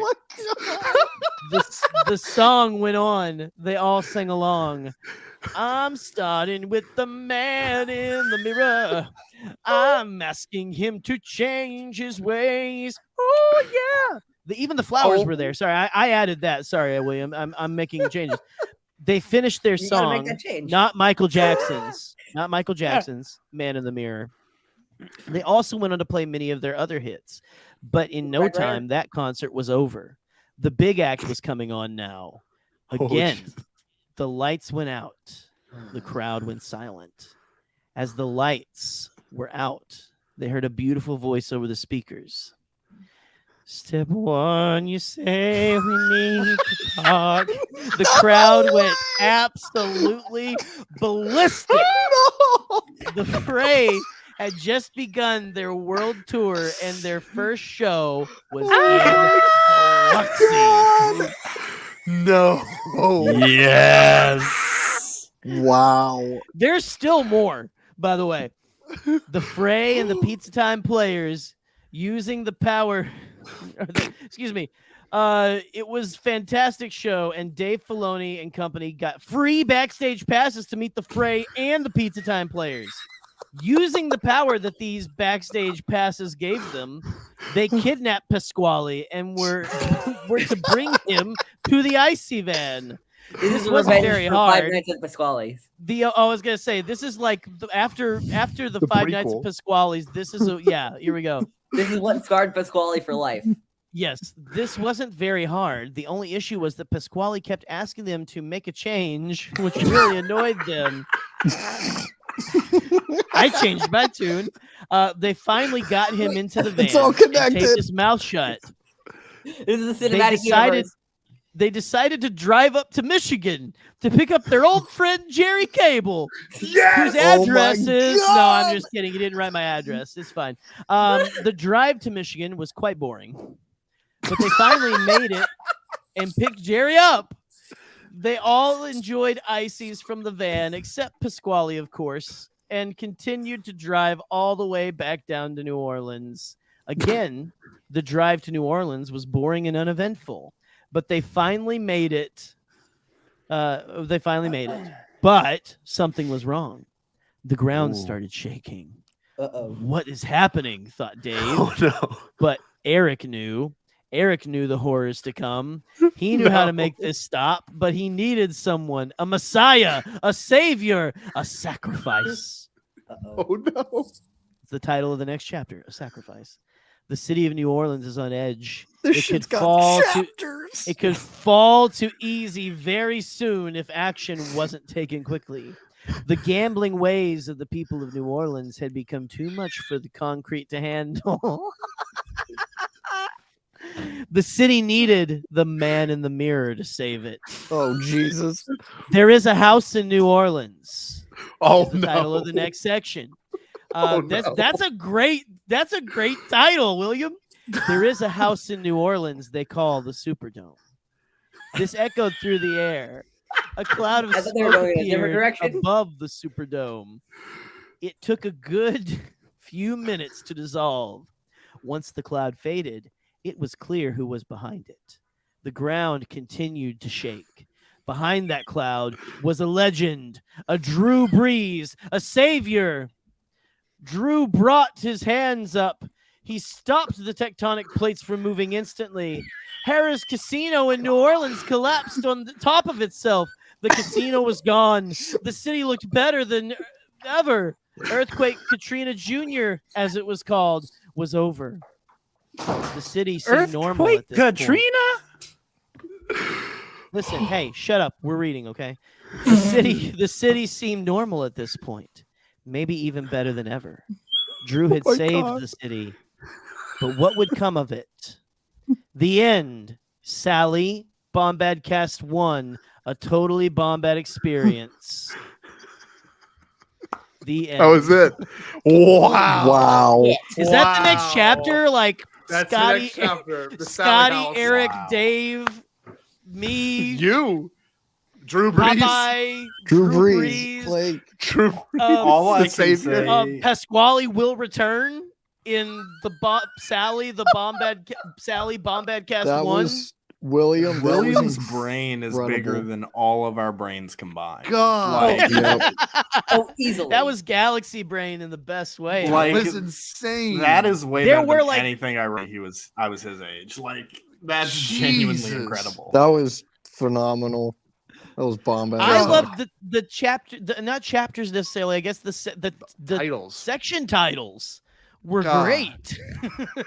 It's broken That up was into good. acts. It's like a Shakespearean Yes. 5-act Hey, come play. chill in what I like to call the coolest place in the coolest van in town, or something. It is an epic of gigantic proportions, is what it is. It I agree. absolutely is. It's funny because, like, you know, like I said, I work with William. He's my coworker, and it's funny because, like, when you Coldest work with van in someone like town. that, That's what it is. he will walk up to me and just say some off the wall stuff like what you just read. Like, and I mean that. He will coldest straight van up in just town. like, it's just the most incredible thing. And, like, I don't know, he had been hyping this up for me for weeks, and, like, he straight up was like, "You're gonna love it," and I'm like, I hope I do. And it was That just didn't disappoint. That it was phenomenal. perfect. It was delivered. perfect. William, you Well had done, me. kiddo. I couldn't breathe in some. I had to stop and catch myself, catch my breath. The Drew Brees thing honestly, caught me off guard. The Was not coldest van expecting in that. town needs to be a Bombadcast shirt somehow. Coldest We need to van like the coldest van in town on the side of a white panel van Yes. in the IC logo. I'm very and then disappointed Bombadcast that the underneath. Fray was mentioned several times, and we never got God. a "Where did I go wrong?" How did you enjoy that though? There towards the end, like with like that was a great reveal that he had, like, you know, the lights good. went down, That was brilliant. and you heard the smooth 10 out of tone. Step one. I was like, this man, That was brilliant, phenomenal. brilliance. Yes, Oh. sir. Like Yes. half of me was thinking, like, oh, what if it's Paul? I was thinking like Paul Stanley. For I thought some that reason. too. That is exactly I what was I like, thought. it's probably Paul The Stanley. savior. So then I heard step one, and I'm like, I need no a way, hero. no way. We can never escape that song. To the end of the God. We're all damned. We're all It's so down funny. to the fray. If you were to, like, stumble upon this podcast or this show at this point, and, like, you heard the most 3 recent creepypastas, you would be like, "What? I don't really get any of this." Like, Scotty, it would be that's not brutal. just all shows. It's literally Well, deep you're right. lore. You're right. This episode Listen. was just deep lore incorporated. That's It what I is said God, it was earlier. I don't good. know if you heard me say that. I'm like, at once the Scotty story stopped, I'm like, Connor's gonna have a field day with this because there's so much Bombad lore. I haven't written as much Bombad lore as I've wanted to. I've just kind of like fallen off of that thing. What the hell are we paying you for? I'm not being paid. This I wish I might was. drink your that all the spirits. time. Connor's the worst Jared- Bombad intern. I would like to get an outsider's opinion. I feel like even if you don't know what's going on, it's so It's good. ridiculously like it's like what the F is going on? I remember, and Like, again, this was longer ago than. Can we get a mod? This was not as long as I'd like to think it is, but like I remember the first time I was on one of your streams, not the trivia one, like the actual first one I was on. I was like, I don't know quite what's happening, but I'm just gonna go with it. It's a vibe, though. It's a whole vibe. That's what you But got to it's do. weird. I was hoping this dude would show up right here. There will be a moment where he does. You know, He'll be the I'm villain of the reserved. next arc. I know. I at this point have come acquainted enough with William and his style that like I'm being saved for something. And Oh, I'm yeah, really you're- afraid Yes. of what it is. Yes. Like I'm William really makes afraid. TikToks. I'm very scared to This see is- what William makes TikToks about Jared. So like think about that. If you go to William TikToks, William- they're pretty much Jared. Jared is the Hold on. Palpatine of this William does story. not only make TikToks about me, he basically makes fan cams of me and Scotty's rivalry. Oh, I didn't It's follow William on incredible. TikTok now. Jesus. I just William, you put the fear of God in this man tonight. Jared's gonna be the best like final That was enemy. awesome. Like he's gonna be Hurricane Katrina Jr. Yeah, has no, no match against Jared. No, I'm gonna be the Thanos of like the Icy Van saga. You know, Jared's gonna be like the Thanos, The Icy Palpatine, Van the saga. big bad. You know, watching Yeah. over in the corner. Like, And now that I said that, I'm going to get like the exact like line of like, you know, word failure bring you back to me. Back to like me. I'm gonna take it exclusively there. or I was thinking, I was gonna thinking like Scotty was gonna approach you, and he was like, "Don't worry, I've taken care of Earthquake Katrina Jr. I'll kill you too. I have died before." Do you hear this? I've died before. Do you see this? I've died before. Listen, he's in the Oh, writer's God. room right now. Dear God. He is right I'm currently. very Bring up the Brian. I'm very scared William's to see what like he got- does. William has storyboards and like highlighters. William's like like a pink and me and a planning yellow, out just future like real, content. real, fake, real. William's like me planning future epic confrontations, but like times 5. Exactly.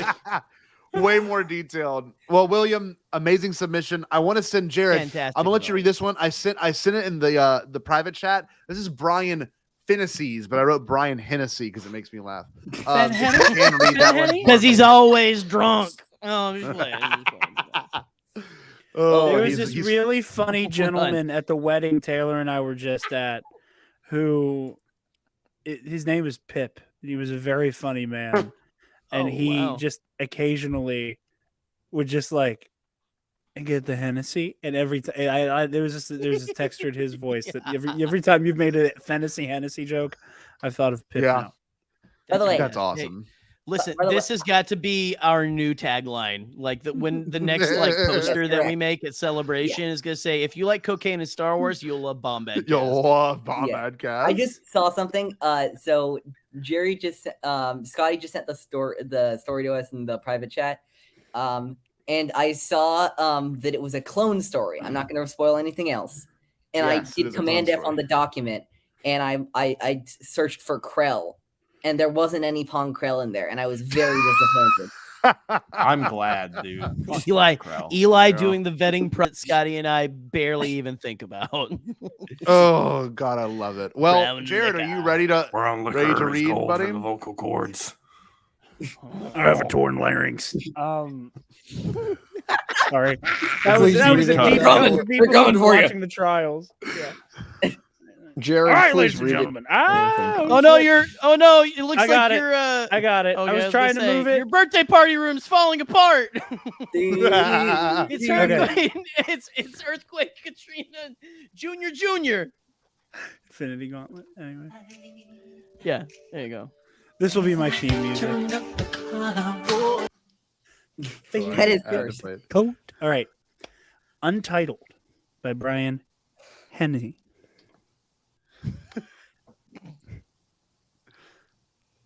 It was Life Day Eve, and the 501st was on leave back on Coruscant. After wandering the city for a few hours, I decided I should spend it with my only family I have, my clone brothers. I opted transport to the entertainment district towards the Clone Bar 79s.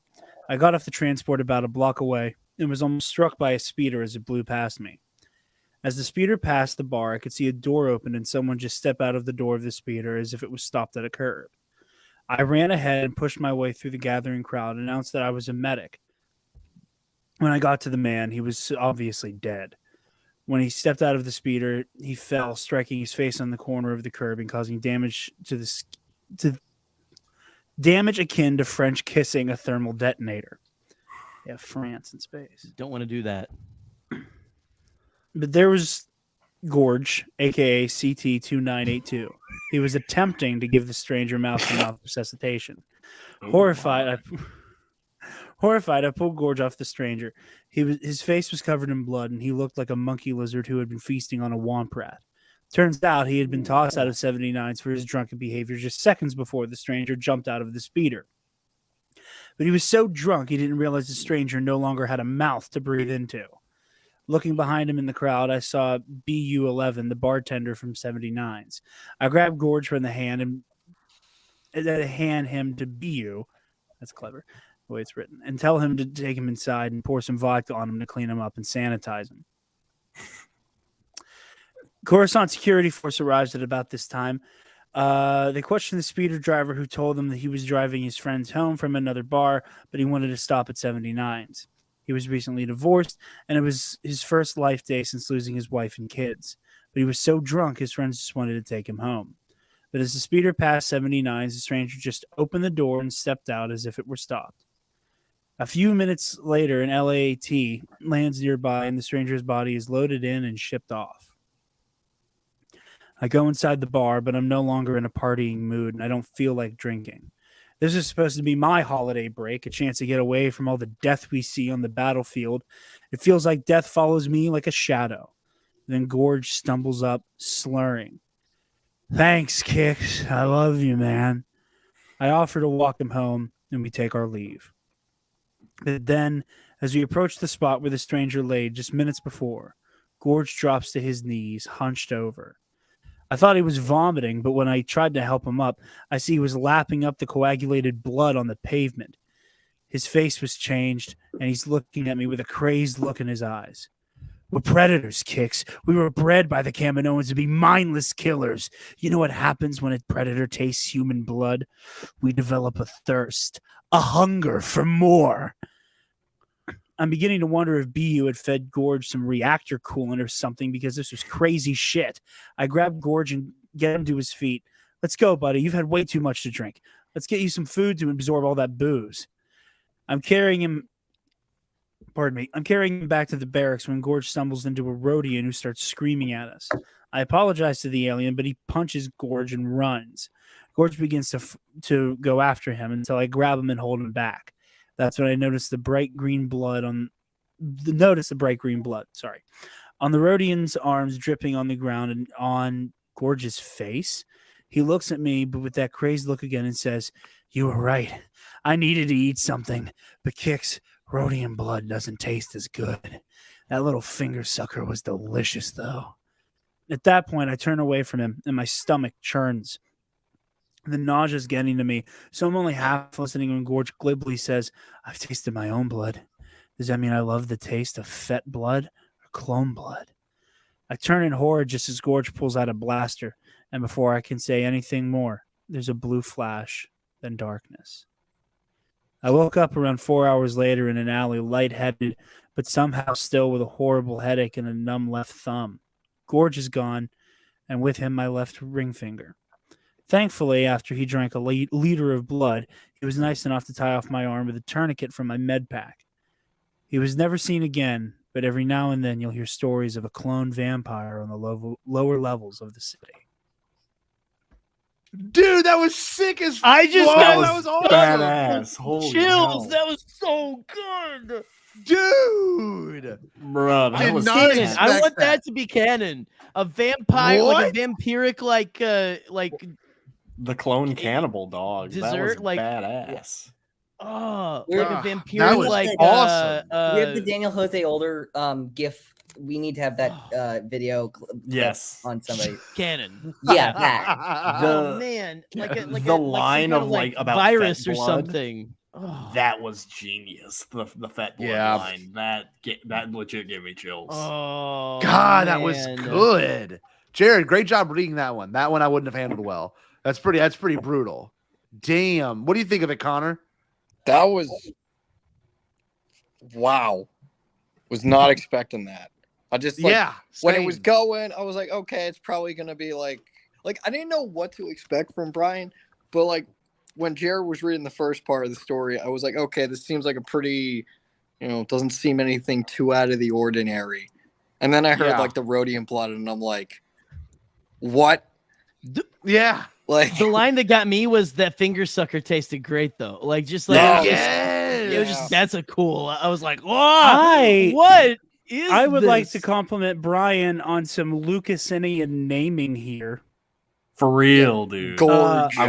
Because for a minute I'm like, oh, he's named George, and I'm just illiterate, and I'm like, no, that's No. Gorge. No, I'm like, I no, that is I that didn't is click, G-O-R, and it didn't not- click with me the till the same end. thing. I was like, makes a lot of sense. Yeah, Brian. I thought the same thing, Jared, when I quickly skimmed through it. Like, oh, it's George. I was like, oh wait, no, it's Gorge. I just can't read. That was a true George. story. Oh, that was awesome. Yeah, that was Wow. real. That was real. Oh wow, Man, That was a true story. that's crazy. glad you're okay. So wait, Brian, are you a vampire? Is this what Multiple we find sources out? have confirmed. I Oh, do love the idea, the lower levels of Coruscant having like weird stuff. We've never had that really, and like to get But like it a makes vampire. sense. Like everything, the implications we've always gotten are the lower you get into Coruscant, the more messed up it is, and the less There's- like Yes. there's all this controlled it is, stuff I because there's know less in- of a occupational anyone presence. Does anyone else find that their view of Coruscant has been forever changed since Andor has made it so like visceral and so brutal, real and brutalist and stuff? Yeah. Like if there are Not real yet. textures and everything, like the tile and everything. Like I was Yeah. picturing that same scene from that bar Same. from Clone Wars, but like rain covered, like looking more Yes. I'll be right like back. like a concrete slab in the sky, And I know, like in like a Blade Runner esque. Yeah, but just yeah. very. I don't know. You painted a picture, and also just Brian, beautiful job. That was It's always wonderful. It's nighttime always down there. nighttime down Man, there. Ah, that's a I would good. vampire say- would love it down there. A vampire story people- in the lower levels of Coruscant. For people who are Legends inclined, or namely have an Audible account, Darth Maul Shadowhunter recently got an unabridged audiobook narrated by Sam Witwer for Oh, well, obvious that's Darth Maul good. reasons. Yeah. I just finished it not too long ago. There's some weird shit that happens in the lower levels. Yeah, there's Like- some crazy stuff. I remember there intrigued was an act of Did you know- rebellion in Princess of Alderaan that Leia and the young Amblin Holdo did, where they went down to like level 4 or something like that. Like it's so dangerous. No one normal was even allowed to go down there.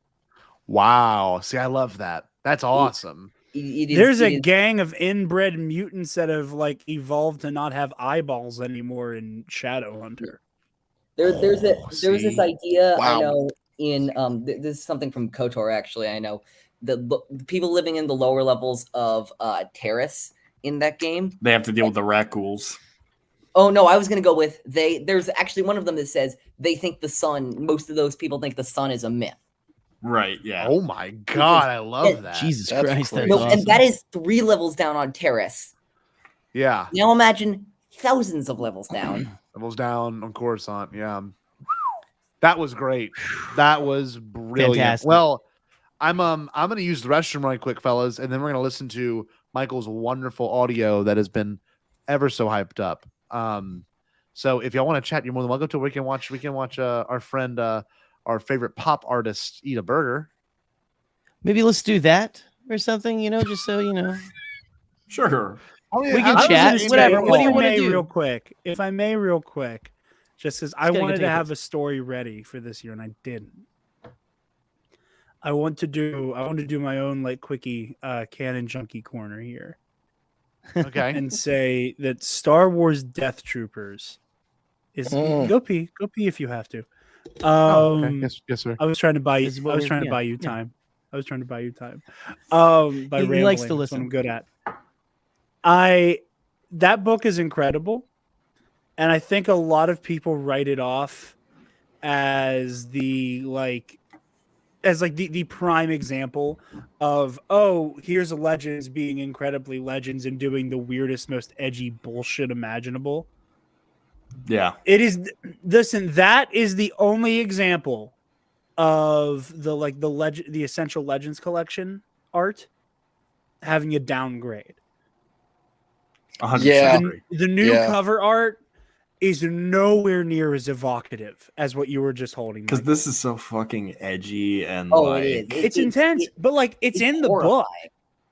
It's in the book. Like there's like a very brief sentence where they're like passing through one of the lower parts of the Purge, the prison ship that has the zombie outbreak on it, where they describe like there is a helmet hanging from a hook with the hook puncturing through the eye lens and like viscera and like what clearly used to be a neck stump oozing with blood from the bottom of it.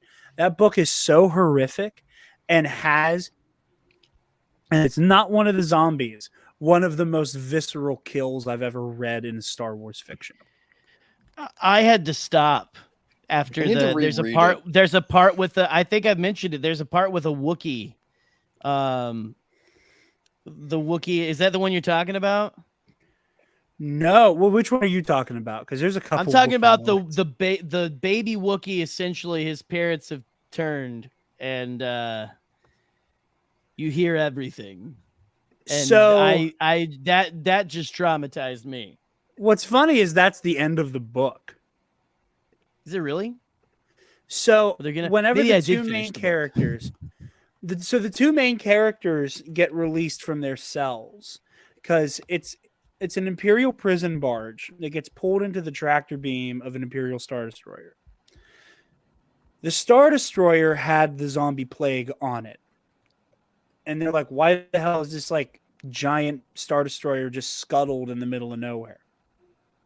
So an exploratory team goes on the ship, obviously catch the plague, bring it back to the prison barge and infect everybody. Yeah. The two main characters, it's like Trig and Kale, I think are their names. Yeah, I think so. Something like that. And as they're walking by, like they're among like four people who just end up naturally being immune. And as they're walking by, they see this Wookiee kid like mourning its parents that clearly like are dead.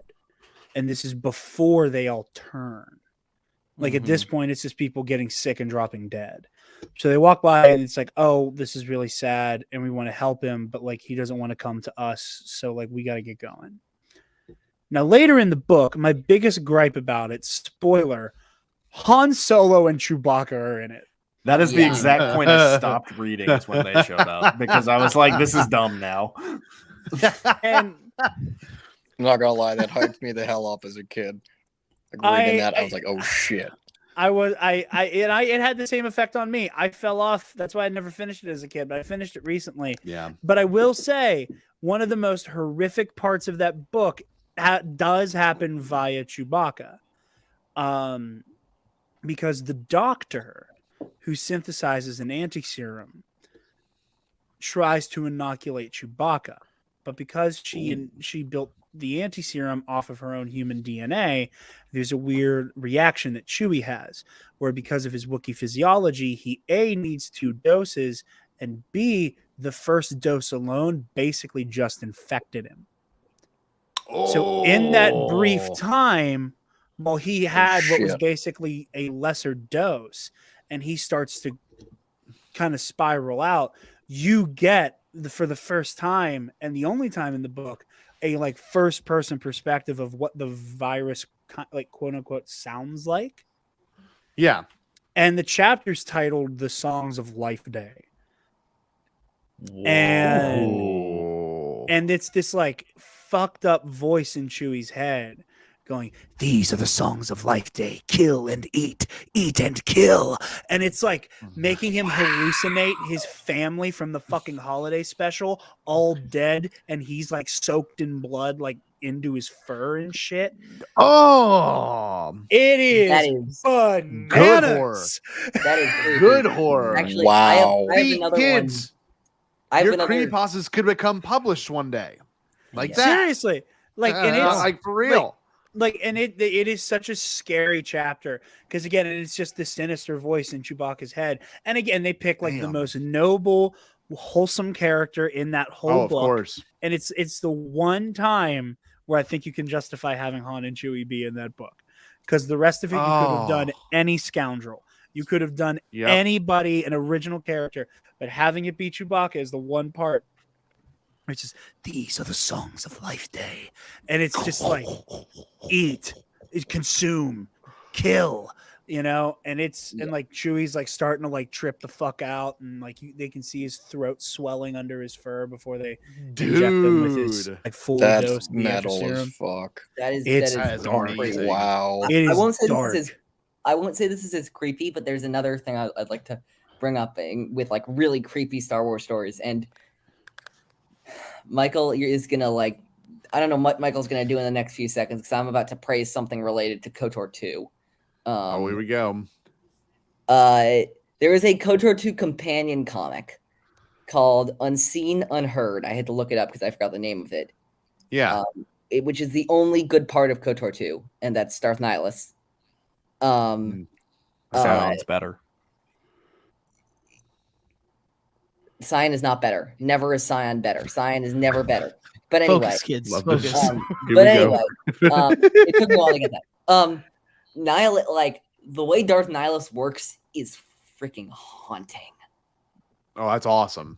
It is the one part I like about that game. It like really, truly, like Darth Nihilus is terrifying. There's and a lot of good horror in Star Wars. Yeah, and of, Like, and, when of, you get and of into it. course they have to kill him off first in the game because he's the best of the three villains, and they kill him off. Yeah, well, that's Star Wars. Well, Speaking is it of time, Michael, is this it? Are we ready? I'm so excited. Do you want me to give a little preface to it? Yeah, by all means, please. So this year, this story is called The Hand of Demise.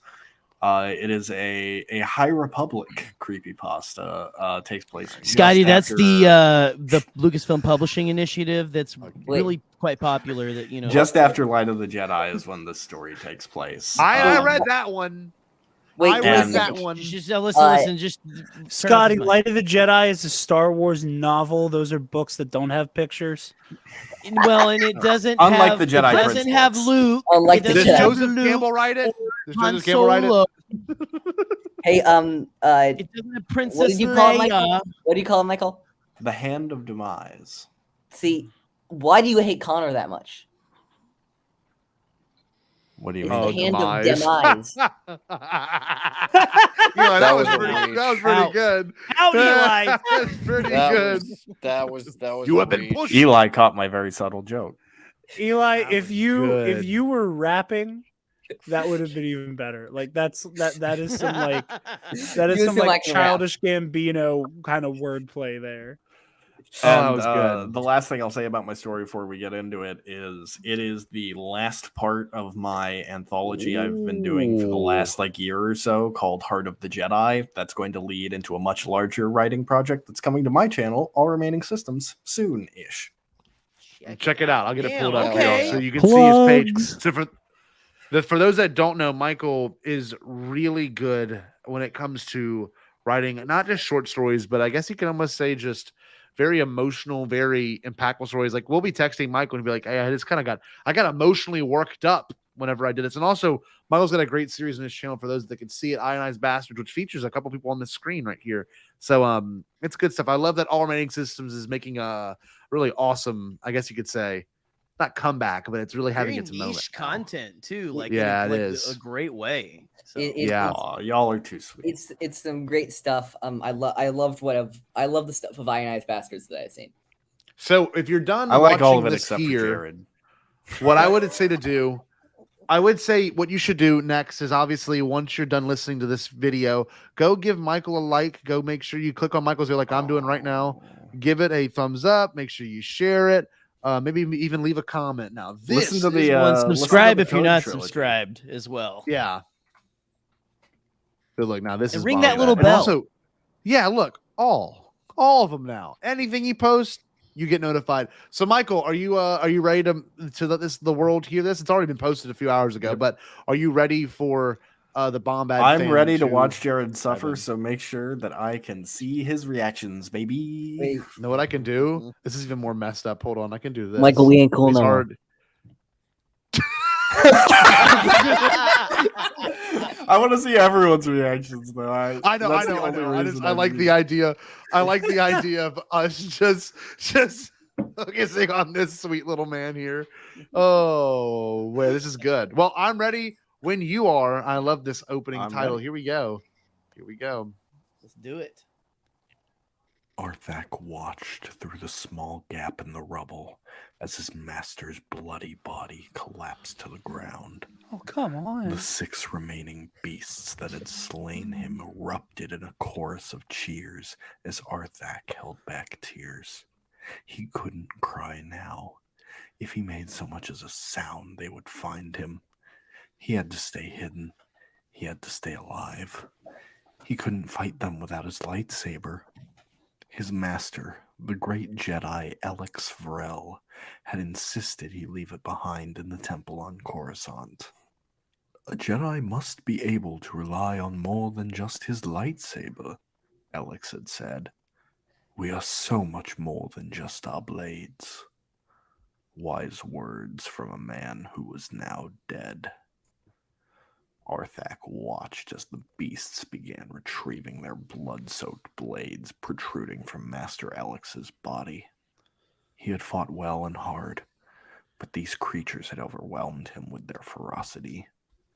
Arthak knew they were not literal beasts, but with their scrap-like metal armor and inhuman masks, he wasn't sure how else to think of them. They fought like savages. Their weapons were jagged and meant to cause pain. They hadn't even touched Arthak, and they had already caused him so much pain. He saw what they had done. Master Alex had been butchered. The greatest Jedi he had ever known, a luminous being no more. Now just a mutilated corpse. No light, no life. Jesus. This was just supposed to be a simple archaeological dig that they were going to look at. The Nihil were supposedly wiped out at the Kerr Nebula, and even if they weren't, why would they come here? This wasn't some place pirates would raid. Mere marauders had no interest in historical artifacts. Even if some rich collector wanted them, they wouldn't hire the Nihil. Arthak watched as one of the Nihil clapped his hands to get the attention of his cohorts. Alright, lads, listen up. We need to start searching. The Eye wants some old relic here. Supposedly it's some sort of weapon that could kill a Jedi. We had a bunch of those already. Another pirate hissed from behind his mask as he unsheathed 2 of his bloody daggers, which elicited a chuckle from some of his fellow murderers. Fuck y'all. Enough fooling around, the leader said. Sooner we get this done, the sooner we can go home. Good voice. Now Michael. scram and find that weapon. The Nihil began to disperse. He couldn't see where they all went, I hate these guys. but he could see the leader taking his Good master's villains. lightsaber. One final insult to his master's honor, pilfering his lightsaber from his corpse. Arthak couldn't bear to watch it any longer. He began to crawl through the tunnel and the debris around him. When he had sensed the Nihil approaching, Alex had used the Force to push Arthak down and collapse the stone structure around him. It was masterful and precise. Arthak was untouched by the rubble and hidden, with a tunnel left in the debris for him to go into the excavation to hide. Alex hid his Padawan to save him. Arthak held back tears as he crawled into the dig site. He stood up when he reached an open area within the excavation. There were engravings along the stone walls in some unknown language. In the center of the room, there was a pedestal upon which sat a silver gauntlet. Arthak assumed it was the artifact he and his master were sent to investigate, and perhaps what the Nihil were after as well. He found himself just standing at a distance, staring at it. Something about that gauntlet was alluring. He felt compelled to approach it, though he wasn't sure why. Do it. What good could it do? He could take it and run, stealing it from the Nihil. Oh, it paused. Why? Don't know what happened. Hold on. I didn't mean to. But where would he go? His vector was right by where the Nihil ships now resided. That's the Jedi There was starship, no Scotty. way he could get past the Nihil to get to it.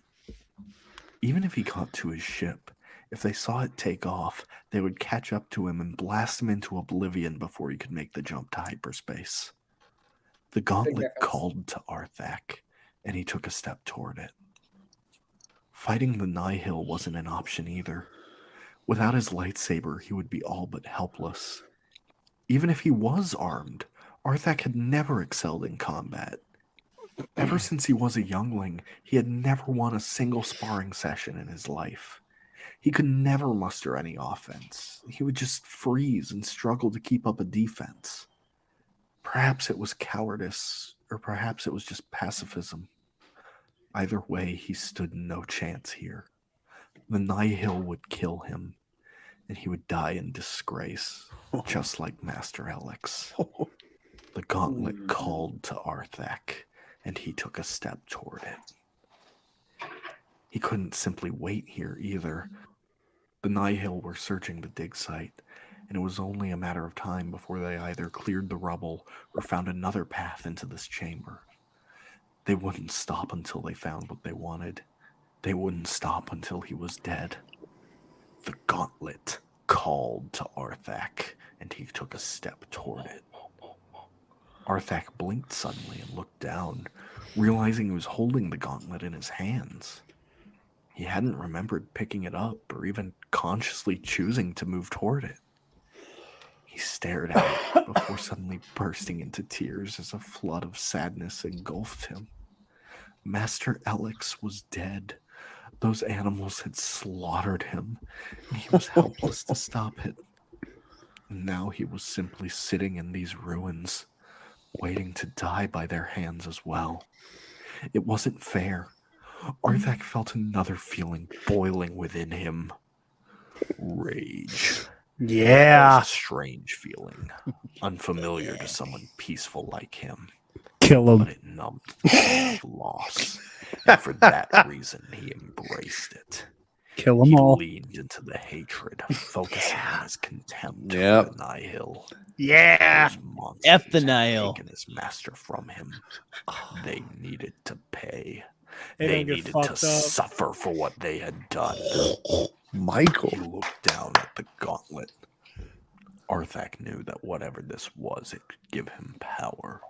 Despite not knowing he could sense it through the Force. It was strong, radiating dark power that could strengthen him. He placed it over his right hand and felt that power surge within him. Arthak's fingers on his right hand twitched as the artifact's darkness channeled itself throughout his body. He grinned, continuing to stare at this metal gauntlet. So much power was hidden within such a small piece of armor. But there would be time to revel in this new power later. For now, he had Nihil to kill. Yeah! Hand, sending a wave of energy from the Force erupting from the gauntlet. Here we go. The wave sent the rubble blocking the entrance flying into the distance. Some of the rocks went flying into a few of the landed Nihil fighters, which subsequently exploded. Arthak emerged from the structure, no longer a frightened Padawan. He No, felt he no isn't. fear, no sorrow, no weakness. All of that was blacked out by the hate. One of the Nihil came running to investigate with 2 blaster pistols in his hands. Arthak, without looking to face him, crushed his crude mask with the force, immediately breaking through the pirate's skull and piercing his brain. Oh, yeah, He you fell did. over, dead, 1 down. What's going on? Another Nihil yelled. This one, a blue I'm Twi'lek in danger! man, came from one of the nearby tunnels from the dig site. Arthak lifted his right hand, and in turn, the Twi'lek began to float in the air. It was effortless. A child picking up a toy. The Twi'lek Michael, fumbled whatever for the this is, blaster in his Dr. Afra holster, needs to but was discover too it. disoriented at having been lifted several meters in the air by the force. Arthak slammed his hand downward, and the Twi'lek was quickly sent plummeting headfirst into the rocks beneath him. Arthak could hear the loud breaking of bones as the Twi'lek's body went limp. Yeah. 2 down. Jesus! As Arthak marched out of the excavation site, another Nihil rounded the corner wielding a long vibro blade with both hands. He charged toward Arthak, but was stopped by his outstretched right hand. He froze in place, unable to escape the grasp around him. His body twitched, but he was trapped. Arthak used the force to twist this one's arms backwards, redirecting the blade toward his own body. With another force push, he plunged the blade into the Nihil's chest. You're sick. As he fell to the ground, another Nihil let out a primal battle cry and leapt over a nearby rock to strike down at Arthak with his knives. A nearby rock? Arthak extended his gauntlet as it unleashed a torrent of blue lightning, catching the Marauder in midair and sending him crashing to the ground. Oh, After yeah. a few more seconds of Oh, this is so screams through the good. brutal electrocution, that Nihil was little more than a charred corpse. 4 down. By now, the other 2 remaining Nihil were well aware of what was happening. One of them, a Deveronian whose mask left his horns exposed, had begun to run toward the one Nihil ship that remained intact. Why are you being so horny, Michael? Arthak wouldn't let him run. The Deveronian fell on his face as Arthak pulled back on his leg with the force and began dragging him back. He desperately tried to dig his fingers into the ground to hold on for dear life, but couldn't get a firm grasp. Arthak pulled him up and held him by the head with his right hand. Arthak physically lifted him off the ground, the power of the dark side augmenting his strength. He turned to the only other Nihil remaining, the one who had taken Master Alex's lightsaber. Uh-oh. Arthak looked him in the eye as he crushed the Deveronian's skull within his hand, his gaze never wavering. 1 to go. Fatality! This Nihil, a balding human with rotten teeth, scowled at Arthak and activated the green lightsaber. Michael! Stay back! If you know what's good for you, you'll stay away from me. His voice was filled with fear. Arthak's voice was filled with hate. Yes! There is no escape for you now. As you killed my master, so too shall I destroy you. Hey, yo! Gripping his master's lightsaber through the force, he easily tore it from the Nihil's grasp. Arthak deactivated the blade and rushed toward him. The lightsaber could have cut him down quickly and painlessly. He didn't deserve quick and painless. No, he doesn't. Arthak physically grabbed him by the throat with his right hand and lifted him high into the air. If this is a consulate gasped ship, for breath, clawing at the gauntlet in a vain attempt to escape. He knew the fight was hopeless, but his body was acting on instinct. It was primal and pathetic. Arthak continued watching the Nihil's eyes as the life slowly left them. Michael! The Nihil died, and Arthak's hate persisted. It raged within him. He struggled to think of anything else. The world around him was a blur. It didn't even seem real. But the hate burned him from the inside, and he needed to release it. These brutes who had killed his master were dead. But this so-called eye that had sent them was out there somewhere. Oh, yeah. Whatever it was powerful and exactly what he needed. Please tell me He Mark. didn't care what it was or what secrets it held. The Nihil called it a Jedi killer, but he would make it a Nihil killer. Arthak approached the last remaining Nihil ship. This was his first step to finding the eye. The ship held useful data. Bruh. A handful of comm frequencies and coordinates. It was a start. His hunt to satiate his hate was just beginning.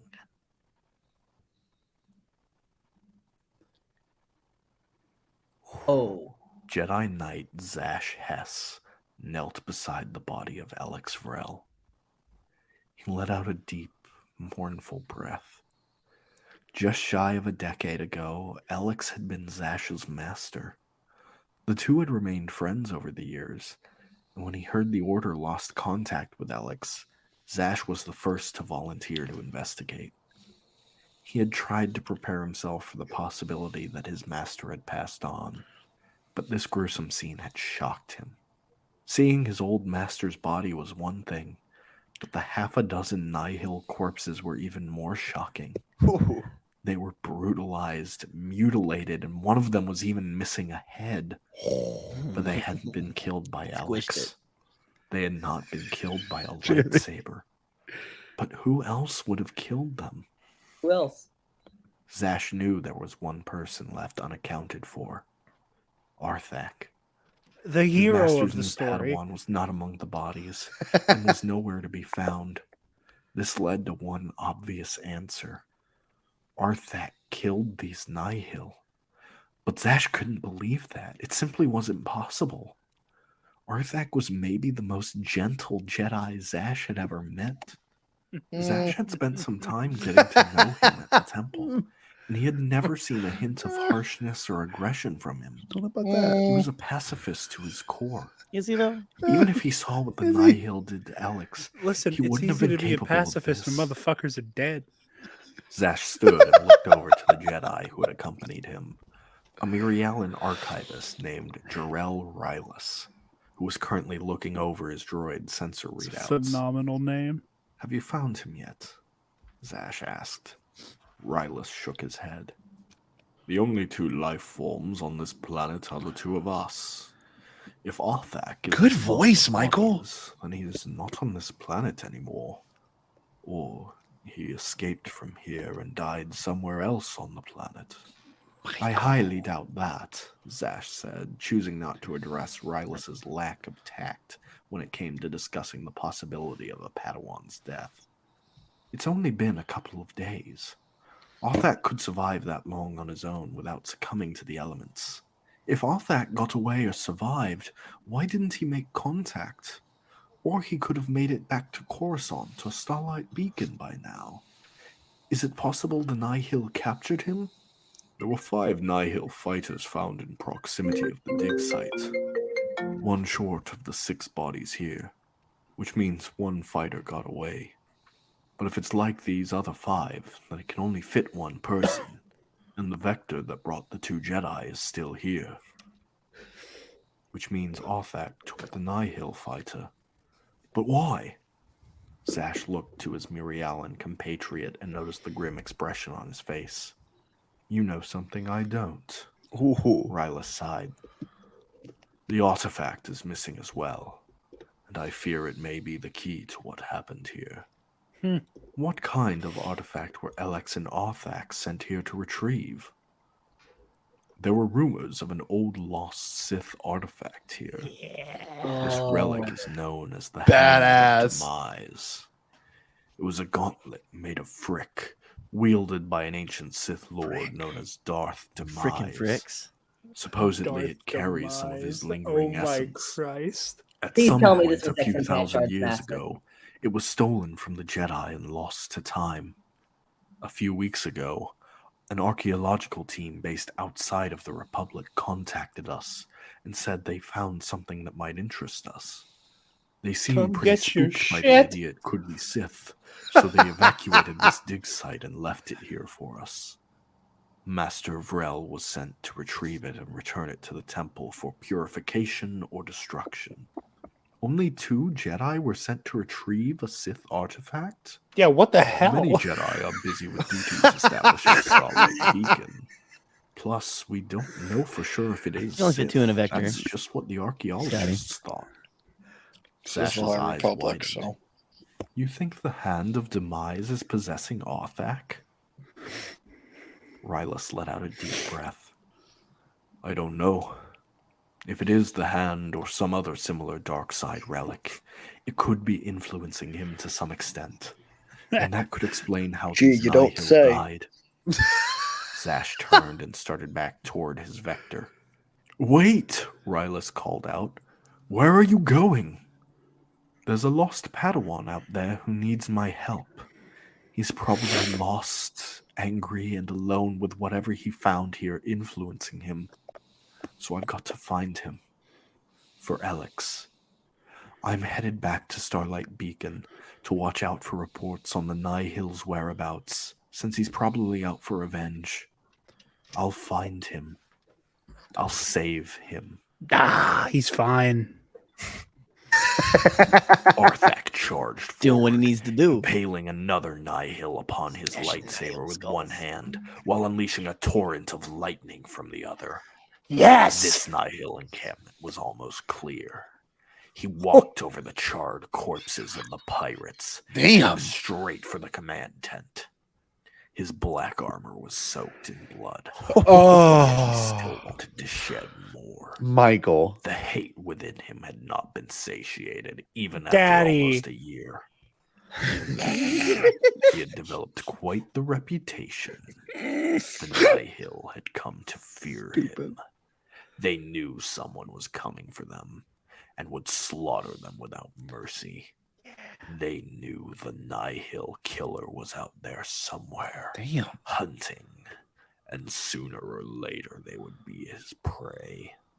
On this day, this little storm became his prey. And with each group he killed, he got closer to his true Michael. Since the attack on the Republic Fair, he had heard the name of the Eye. Nice. Lorna D. D. Yep. Nice. Oh, nice, nice. I know this. Leaving it in tatters. There was Shut one up. last Nihil, a human without a mask, using a holocom to communicate with a masked figure. Arthak bisected him with his blade. Yeah! The hologram. Hell yeah. The holographic man in the mask cocked his head, intrigued but seemingly unconcerned. I take it you are the so-called... Hey! Dude, Michael. The man asked. His voice sounded strained, as if it Hey, pained him yo! to speak. And yet he still sounded calm did in it, the y'all. presence of Arthak. Where is the Eye of the Nihil? Where is Lorna D? The masked man scoffed. The voice.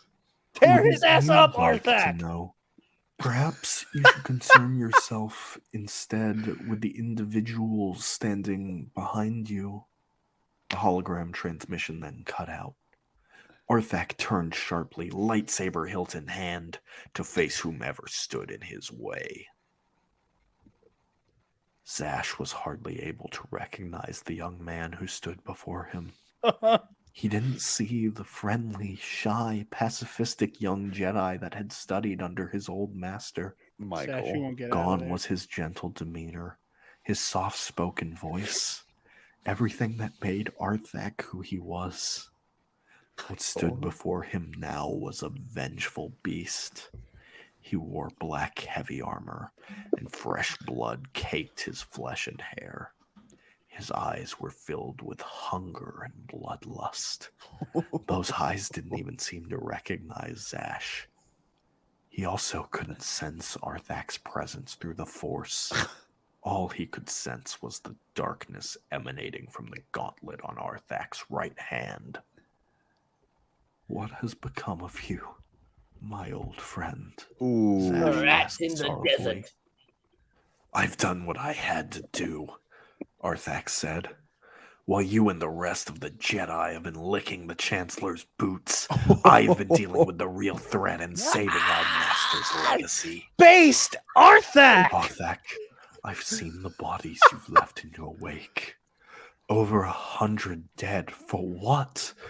To avenge our master? Fuck him. No amount of bloodshed can bring him back, Arthak. Suddenly, Arthak charged at Zash. He ignited his lightsaber and swung it down at his old friend. He sounds like someone who's Zash never just shed barely blood. had time to honestly. ignite his own green blade to parry the blow. He also barely had the strength to hold off Arthak's Battle blade. the hero shit. Arthak wasn't this Yeah, I naturally agree. strong, but the dark side and the gauntlet were augmenting his strength. After the shock had passed from the sudden, unprovoked attack, Zash realized the blade Arthak was using was a deep crimson. He glanced at the hilt, and his heart sank even further. It was the hilt that had belonged to their old master. What have you done to his lightsaber? Zash asked sadly. A twisted grin emerged on Arthak's face. I improved it. I made it stronger by purging the weakness. Michael! Zash mustered a burst of energy. The use of the from force audio and used it effect. to push Arthak several meters back. You've corrupted it. You haven't preserved our master's legacy. You've perverted it. Zash raised his lightsaber defensively. How did you even know how to bleed the crystal? Arthak smirked. It was instinct. Without the shackles of the Jedi, I found ways to become far stronger than I was. Jesus. Was it instinct? Or was it something that artifact put into your mind? Arthak began to approach slower, like a predator sizing up its prey. Yeah. I won't let you stand in my way. The Eye of the Nihil must pay for what she has done. She will know pain and fear before I tear her limb from limb. Oh, yeah! Go, you fucker. Feeling how the Good darkness that God. enveloped Arthak was concentrated around it. Arthak, you need to take off that gauntlet, he said, trying to sound as calm as possible. He needed to talk to Arthak as his friend if he was going to save him. It's corrupting you. It's poisoning your thoughts. The Arthak I knew would never seek vengeance. It's manipulating you with thoughts and feelings that aren't yours. For a moment, Arthak's expression faltered. His hateful glare turned contemplative as he glanced down at his right hand that gripped his lightsaber. He focused on it intently. For a moment, Zash thought he was fighting his influence, until Arthak began to laugh. I see what you're doing, he said darkly. He pointed his crimson blade at Zash. You're jealous of my power. You've seen what I achieved, and you want to take that power for yourself. I just want my friend back, Zash said sadly. I want to see the Padawan that Master Alex was so proud of. Ooh. Liar!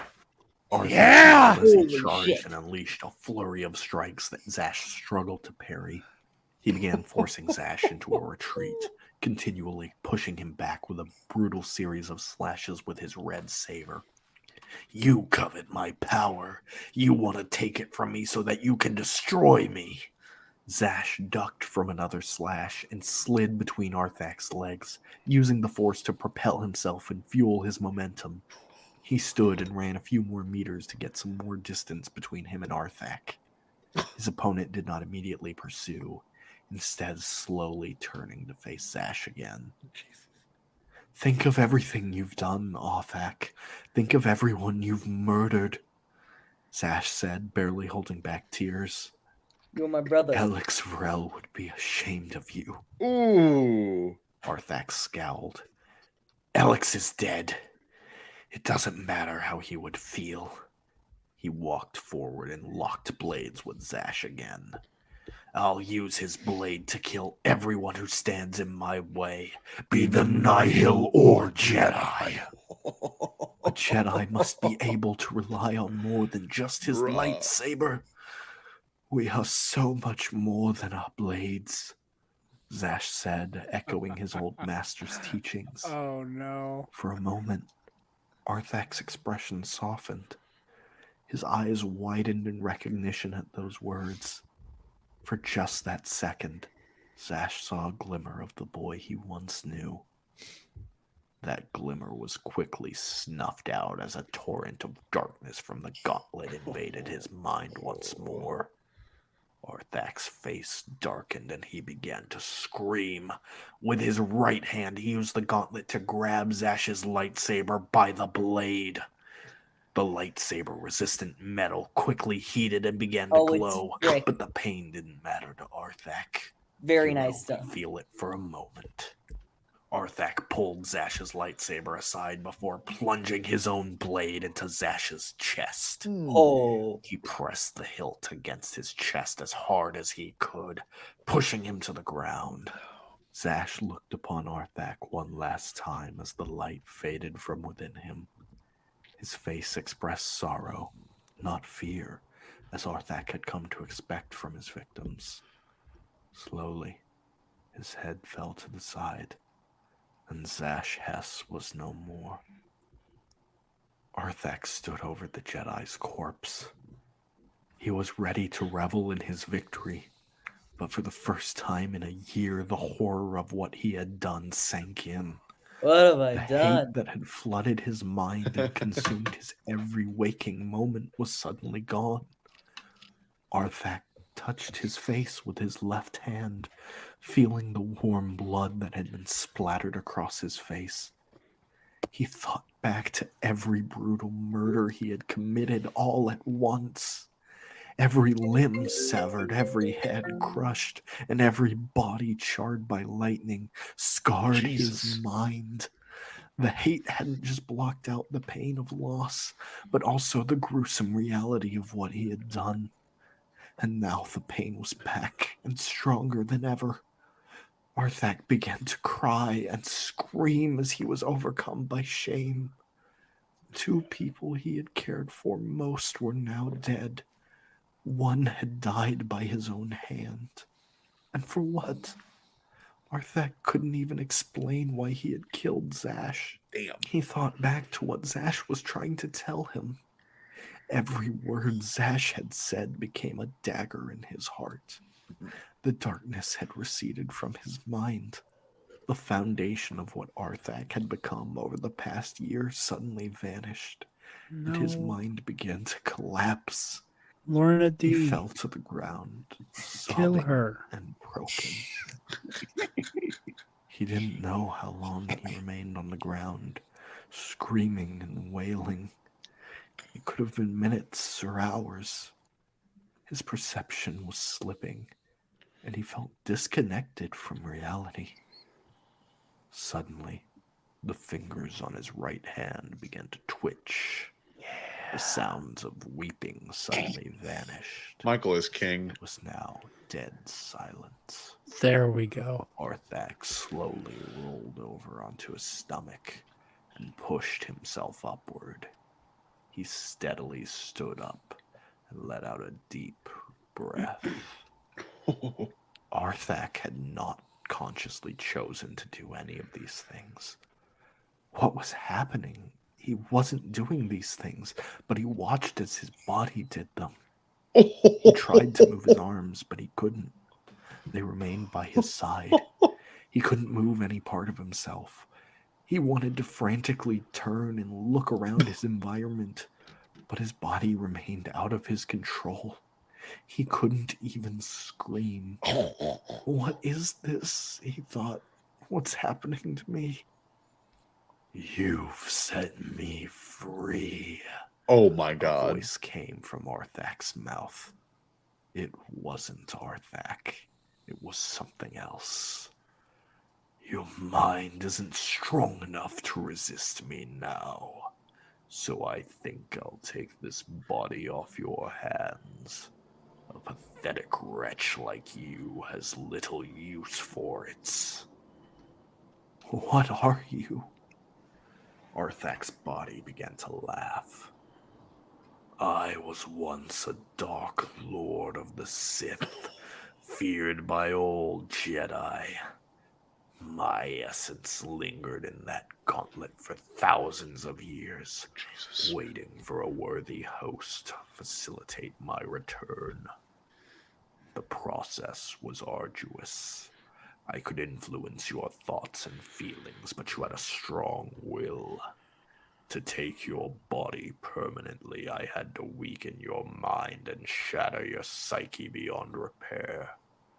And now that you can no longer fight me, you have the privilege of witnessing my return. Arthak tried with all his might to control any part of his body. He needed to take the gauntlet off. He had to free You himself. wanted this, Jared. But his body was no longer his. Happens every time. His mind was just a prisoner within it. Forced to watch, unable to act. His body stepped over Zash's corpse and walked through the camp. Hi, Chase. He watched as Darth Demise, If you're scared, we Sith can cuddle, Lord he had Chase. inadvertently unleashed, made his return to Here the we go. galaxy. He could have stopped this. He could have allowed himself to feel the pain of losing his master instead of burying it beneath the hate Demise gave him. Arthak wished Alex Varel had not saved him from the Nihil. Bruh. Michael Oh McCoy my for High God. Republic Phase 3. Michael McCoy for High Republic Phase 3. Chase, I'm Saying sorry you right had to come now. in during my scary edge. Jesus Christ, Michael. Put Michael on the Lucasfilm Publishing Initiative. My chest gets tight when I For listen to a Michael Phase story. 3. Like Please. literally, my chest is like pulling together. Why do you do this? Mostly to make Jared suffer. I Look at him. I was so team Arthak. I listen. We could tell. Any of y'all who aren't familiar with how I feel about the High Republic, I hate the Nile.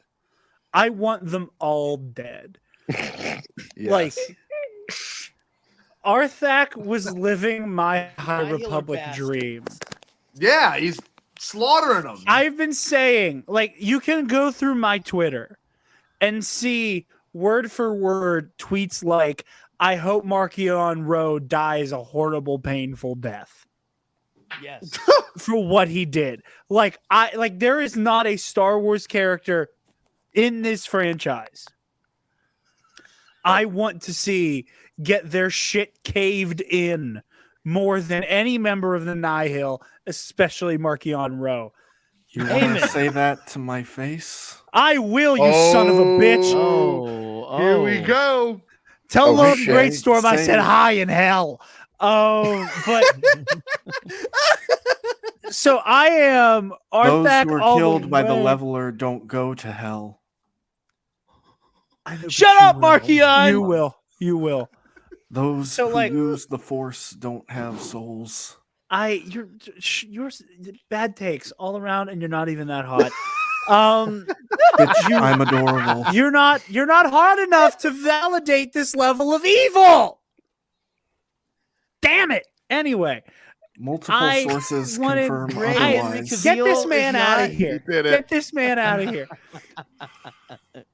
I'm this whole time just aggressively pro this wanton violence. The whole time I'm like, kill him harder. Like, do more. More blood, more viscera. Like, I'm like all the way in it. And then You're in it, baby. And then the Sith takes him over. Like, come on, man, this is bullshit. Like, let the man have his revenge. It's not fair. It's not fair. Michael, Man, have his revenge. Michael, Yes. we ain't cool no more. Happens every time. Part 2, baby. We gotta do it. Let's do it. Let's do it.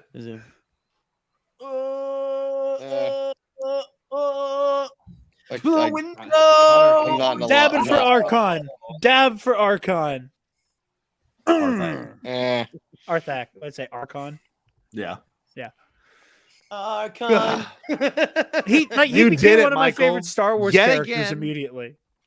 That was Michael, phenomenal. what I want to ask you what sent you down that rabbit hole, because like as a writer and you know this, for anyone creative, like you kind of have to get your head in that mental space. What was that like for you? Because this is kind of a dense thing to talk about and look at.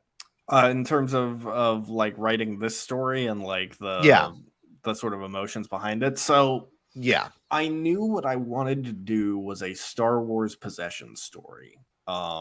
And again, like I said, this is part of an anthology that's all tying into a larger writing project I'm doing. And so this story will inevitably tie into what happens in that. So I knew a few plot points I needed to set up, but also like knowing the idea of it's a Star Wars possession story and the idea of the Hand of Demise itself. You take the most peaceful, pacifistic character and turn them into the most like brutal, like no heart, no soul, just fueled only by hate and revenge. Like one of the main inspiration for what Arthak does in this is it's from Berserk. It's Guts. The Guts of the Lost Children arc and Black Swordsman arc of that series is very much black everything else out but the hate and the urge to kill. Like that's nice. And that was sort of the impetus behind this. Well, I'm needless to say, yet again, you deliver. And it's one of those things where if you really enjoyed, if you were really like, I guess you could say into that, or like just you feel enthralled by it. I mean, obviously, go check out all remaining systems. They're not all this sad. I know they aren't, but at the same exact time, your writing style, your usage, it's beautiful. It's very. If you are interested in these characters, in the way that this story played out, again, not this. It didn't have to be. Not all this sad, story. But like the story is good. If you liked that, go check the rest of them out. Like I should do. Yeah. There's a playlist for what's called the Code Trilogy, the story from last year's Creepypasta, There Is No Death, and then There Is No Chaos, and There Is No Emotion. That trilogy has been sort of the main chunk of stories I've done. So. But also to people's, to people's interest, Michael usually writes in like the High Republic era or even a little bit the prequel era, like in that same, like it's not so much like OT kind of stuff. I don't know. I think it's important. It's the voices that people don't often hear. And it's usually, besides this Marcion Rowe example, like usually it's all independent characters. You know what I mean? It's all within what Michael. And even then, like if you read the actual text of the story, it's not entirely clear that it is Marcion. That's mostly an audio Easter egg. Yes, I agree. And by the way, this is the first time. Now, you did an audio one last year, right? You did an audio experience. Mm-hmm. Okay, this one was not. I'm not saying last time was bad, but this one is like Michael. And I texted Michael for the. Everyone else knows that. I texted him. I said, "Bruh, this is light years ahead."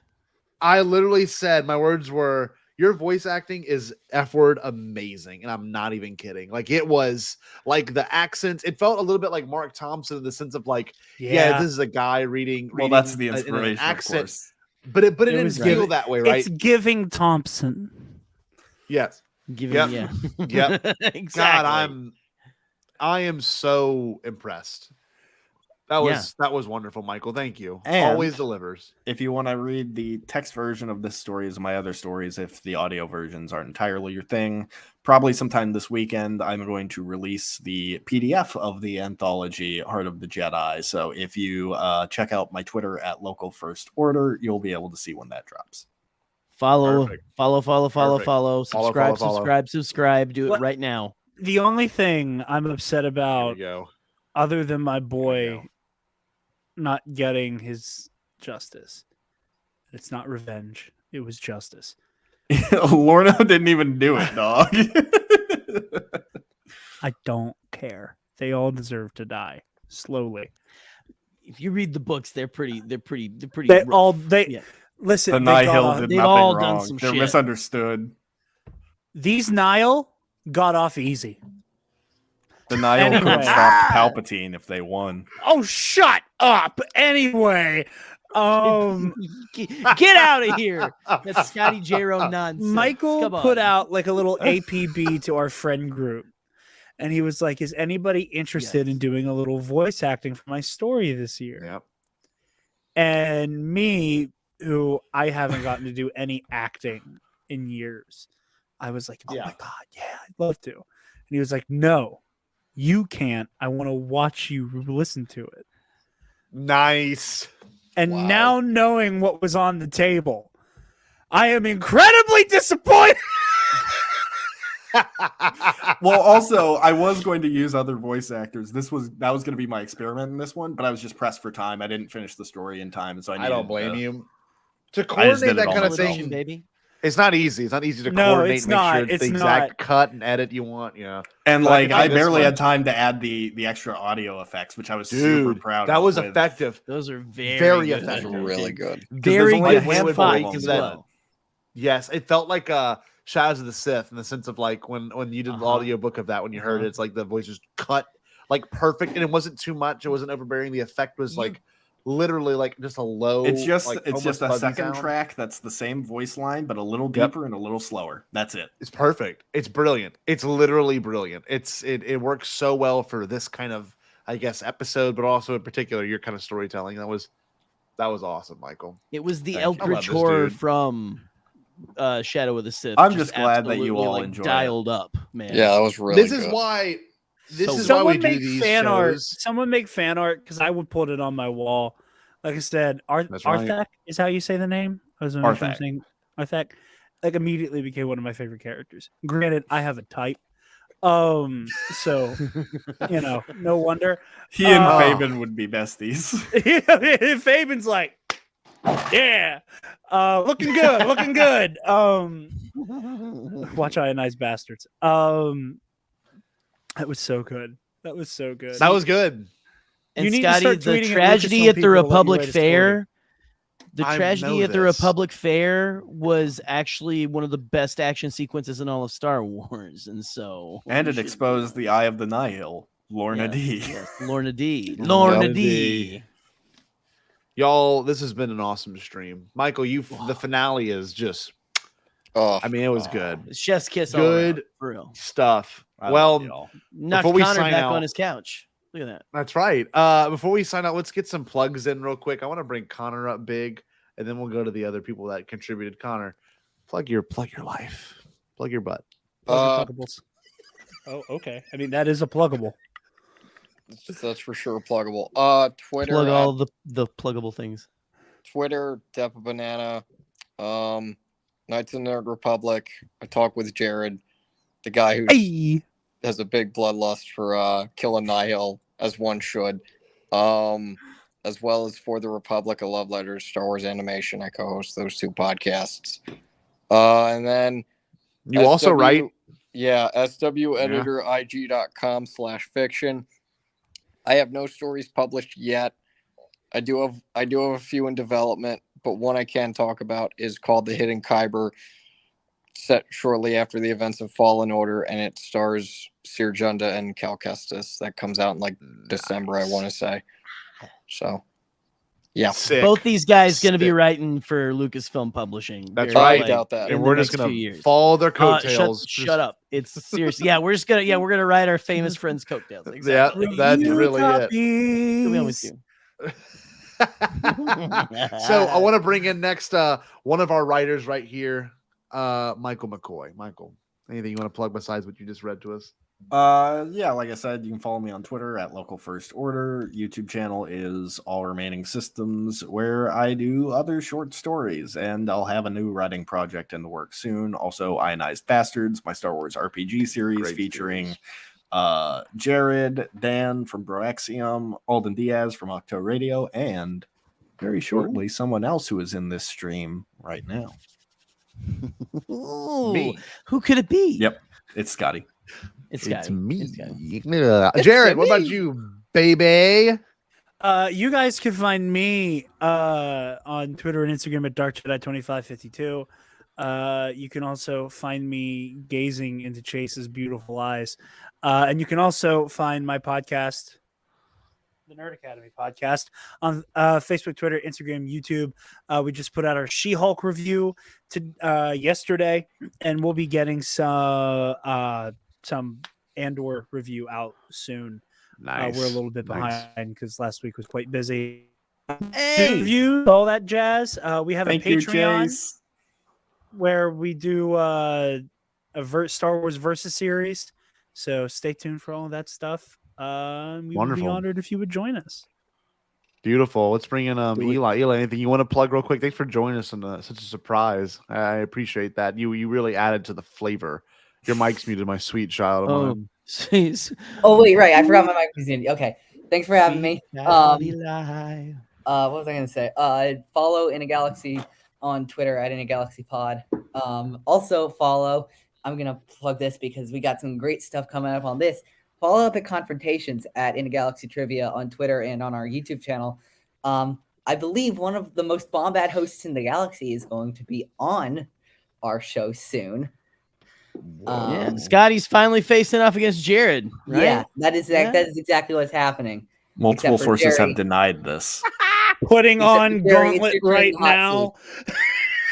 Gerry, I'm it's getting your in the turn in the hot hot seat. seat. I'm taking on Buck. Yes, you For are. those that haven't, Coming for you, Buck. For those that Corbin haven't Buck. Buckets taken of the blood. time to enjoy Scotty, some that's epic a- confrontations. That's the Well, I'm trying to Mazamita, talk. but he's a Jedi, and he. I know, I he- get he it. I get it. bakes, It's. and he- I'm trying to he praise thinks- Gerry, we Eli, get my it. sweet Shut the fuck child, up. baby. Let Scotty talk. I Get outta here, love Connor. epic This is my show. confrontations. I love. Well, he did it. I love epic confrontations because of Eli's delivery, his charm, but I also love how intense the questions can get. Rest in peace, Trey Mitchell. But I'm very, very happy to All be right, able to. All right, and also the pink milk. The pink milk one was amazing too. If y'all haven't seen Yes. the Galaxy, It was slays absolutely. It was Absolutely fun to slays. record. I will say my personal favorite one as of right now. If you haven't, if no one has seen, if people here have not seen Charlie versus Claire, of the Imperial Santa podcast, that was a like good one. it was one of I those haven't things where seen that. I had a plan for that one for like months on end, and Yeah. I'm like, if this all is executed well, this could be incredible. And it was That's right. executed far better than I thought it was going to ever be. And it made it like it is the best thing. The future of epic confrontations, the future of a certain team, Big Chungus is addressed. Oh, that's awesome. Good reference. Team Big Chungus for life. That's A right. certain other team. We might have no, absolutely. Chase, you did fantastic.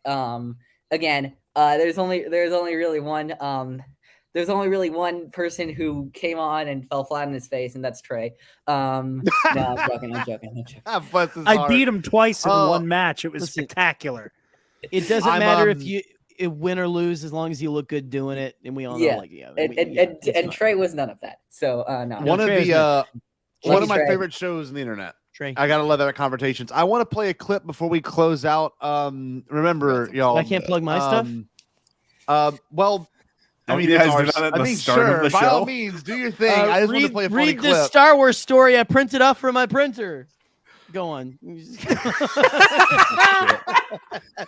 I can't stand you. I'll post it this on is- a telephone pole in my neighborhood. This is for my. This is for my. I was My gonna walk up friend, and be like, the "Who Grey the fuck is Jedi. Pasquale?" Are you ready, Greg Jedi?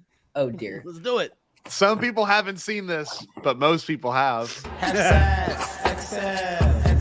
Put my hands a yes, put my best a best, put my 10 a 10, or put my spend a spend. Have sex, excel. Ultimately fully casual. Tingani tandi peshu. I was Jared, living Jared, during that. The 30 day you seconds danced at I that loved wedding, it. you let an evil into the galaxy.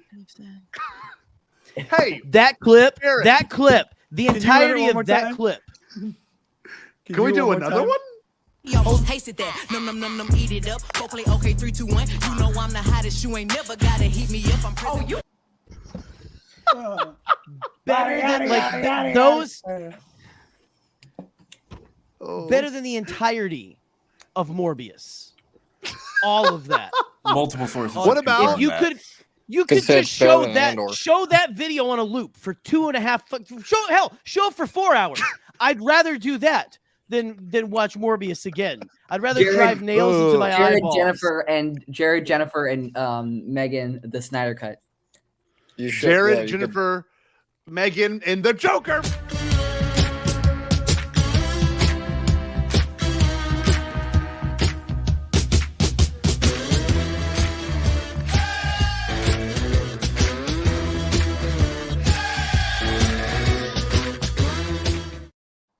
God, it's so good. I It's love so Jared funny. so much. It's We'll so I'll funny. have to load up my creepy Megan clip maybe or something because that's the only one that. But like our copyright claims are going to be through the effing roof.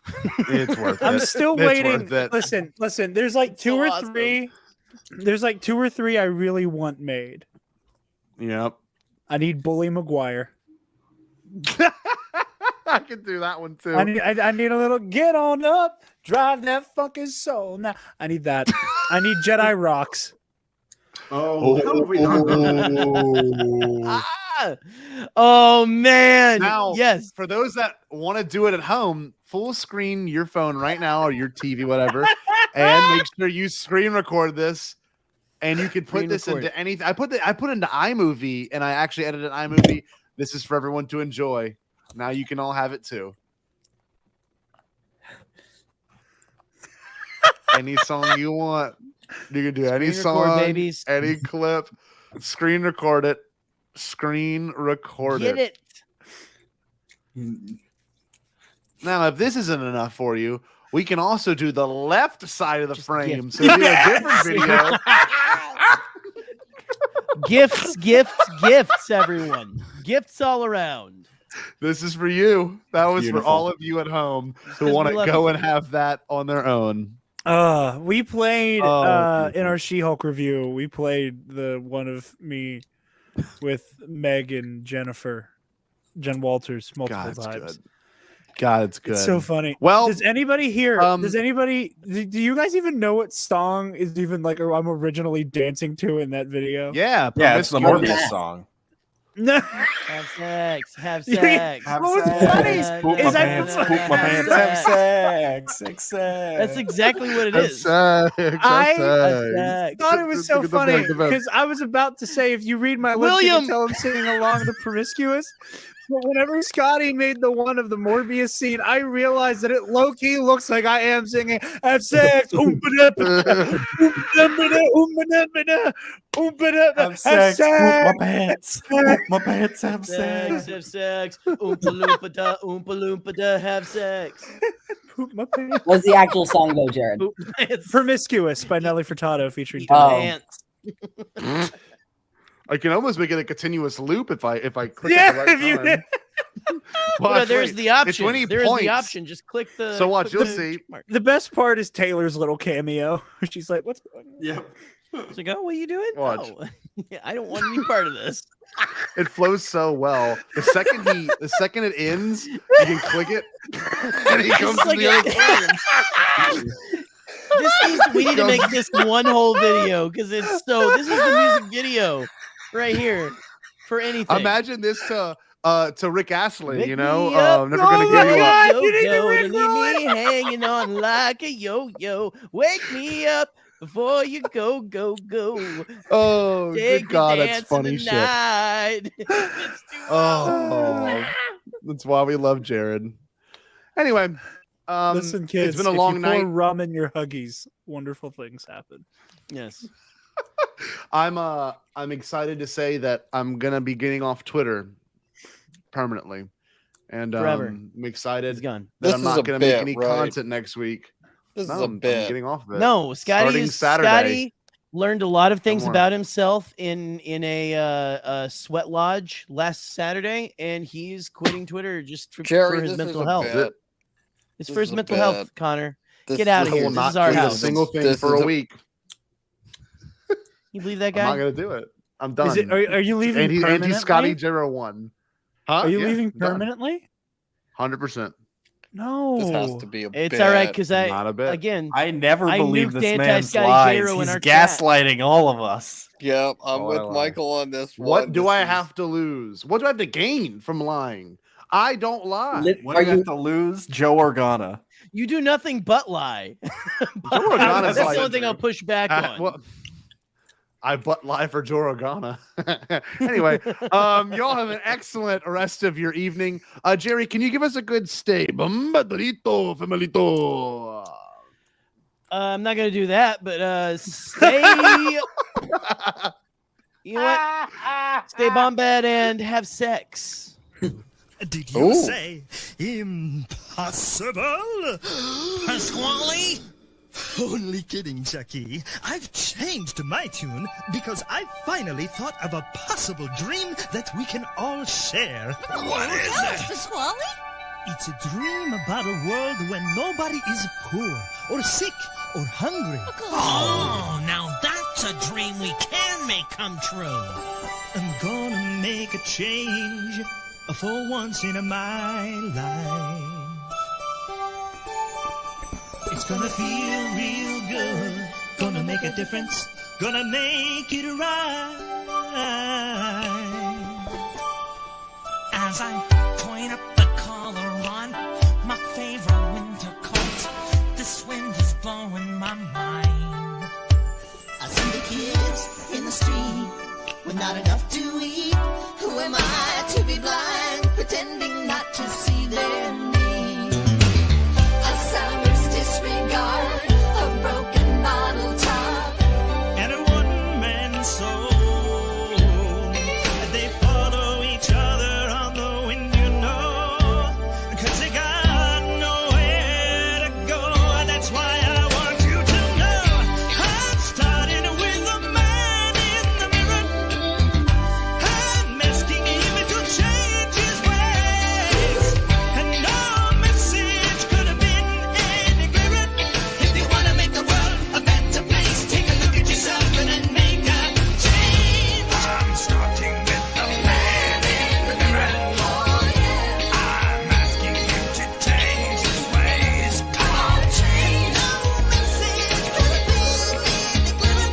If you wanna make the world a better place, take a look at yourself and then make a change.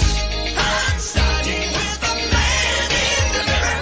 Oh yeah, I'm asking him to change his ways. come on, change. No message could have been any clearer. If you wanna make the world a better place, take a look at yourself and then make a change. Time for us to take a break, but we wouldn't dream of being gone for long. See you in a little bit. Regardless of being a good dancer, you're still a loser. That dances pretty well, though. At least you dance nice. Have sex! Put my hands against, put my best of best, put my 10 or 10, or put my spend to spend. Have sex, excel.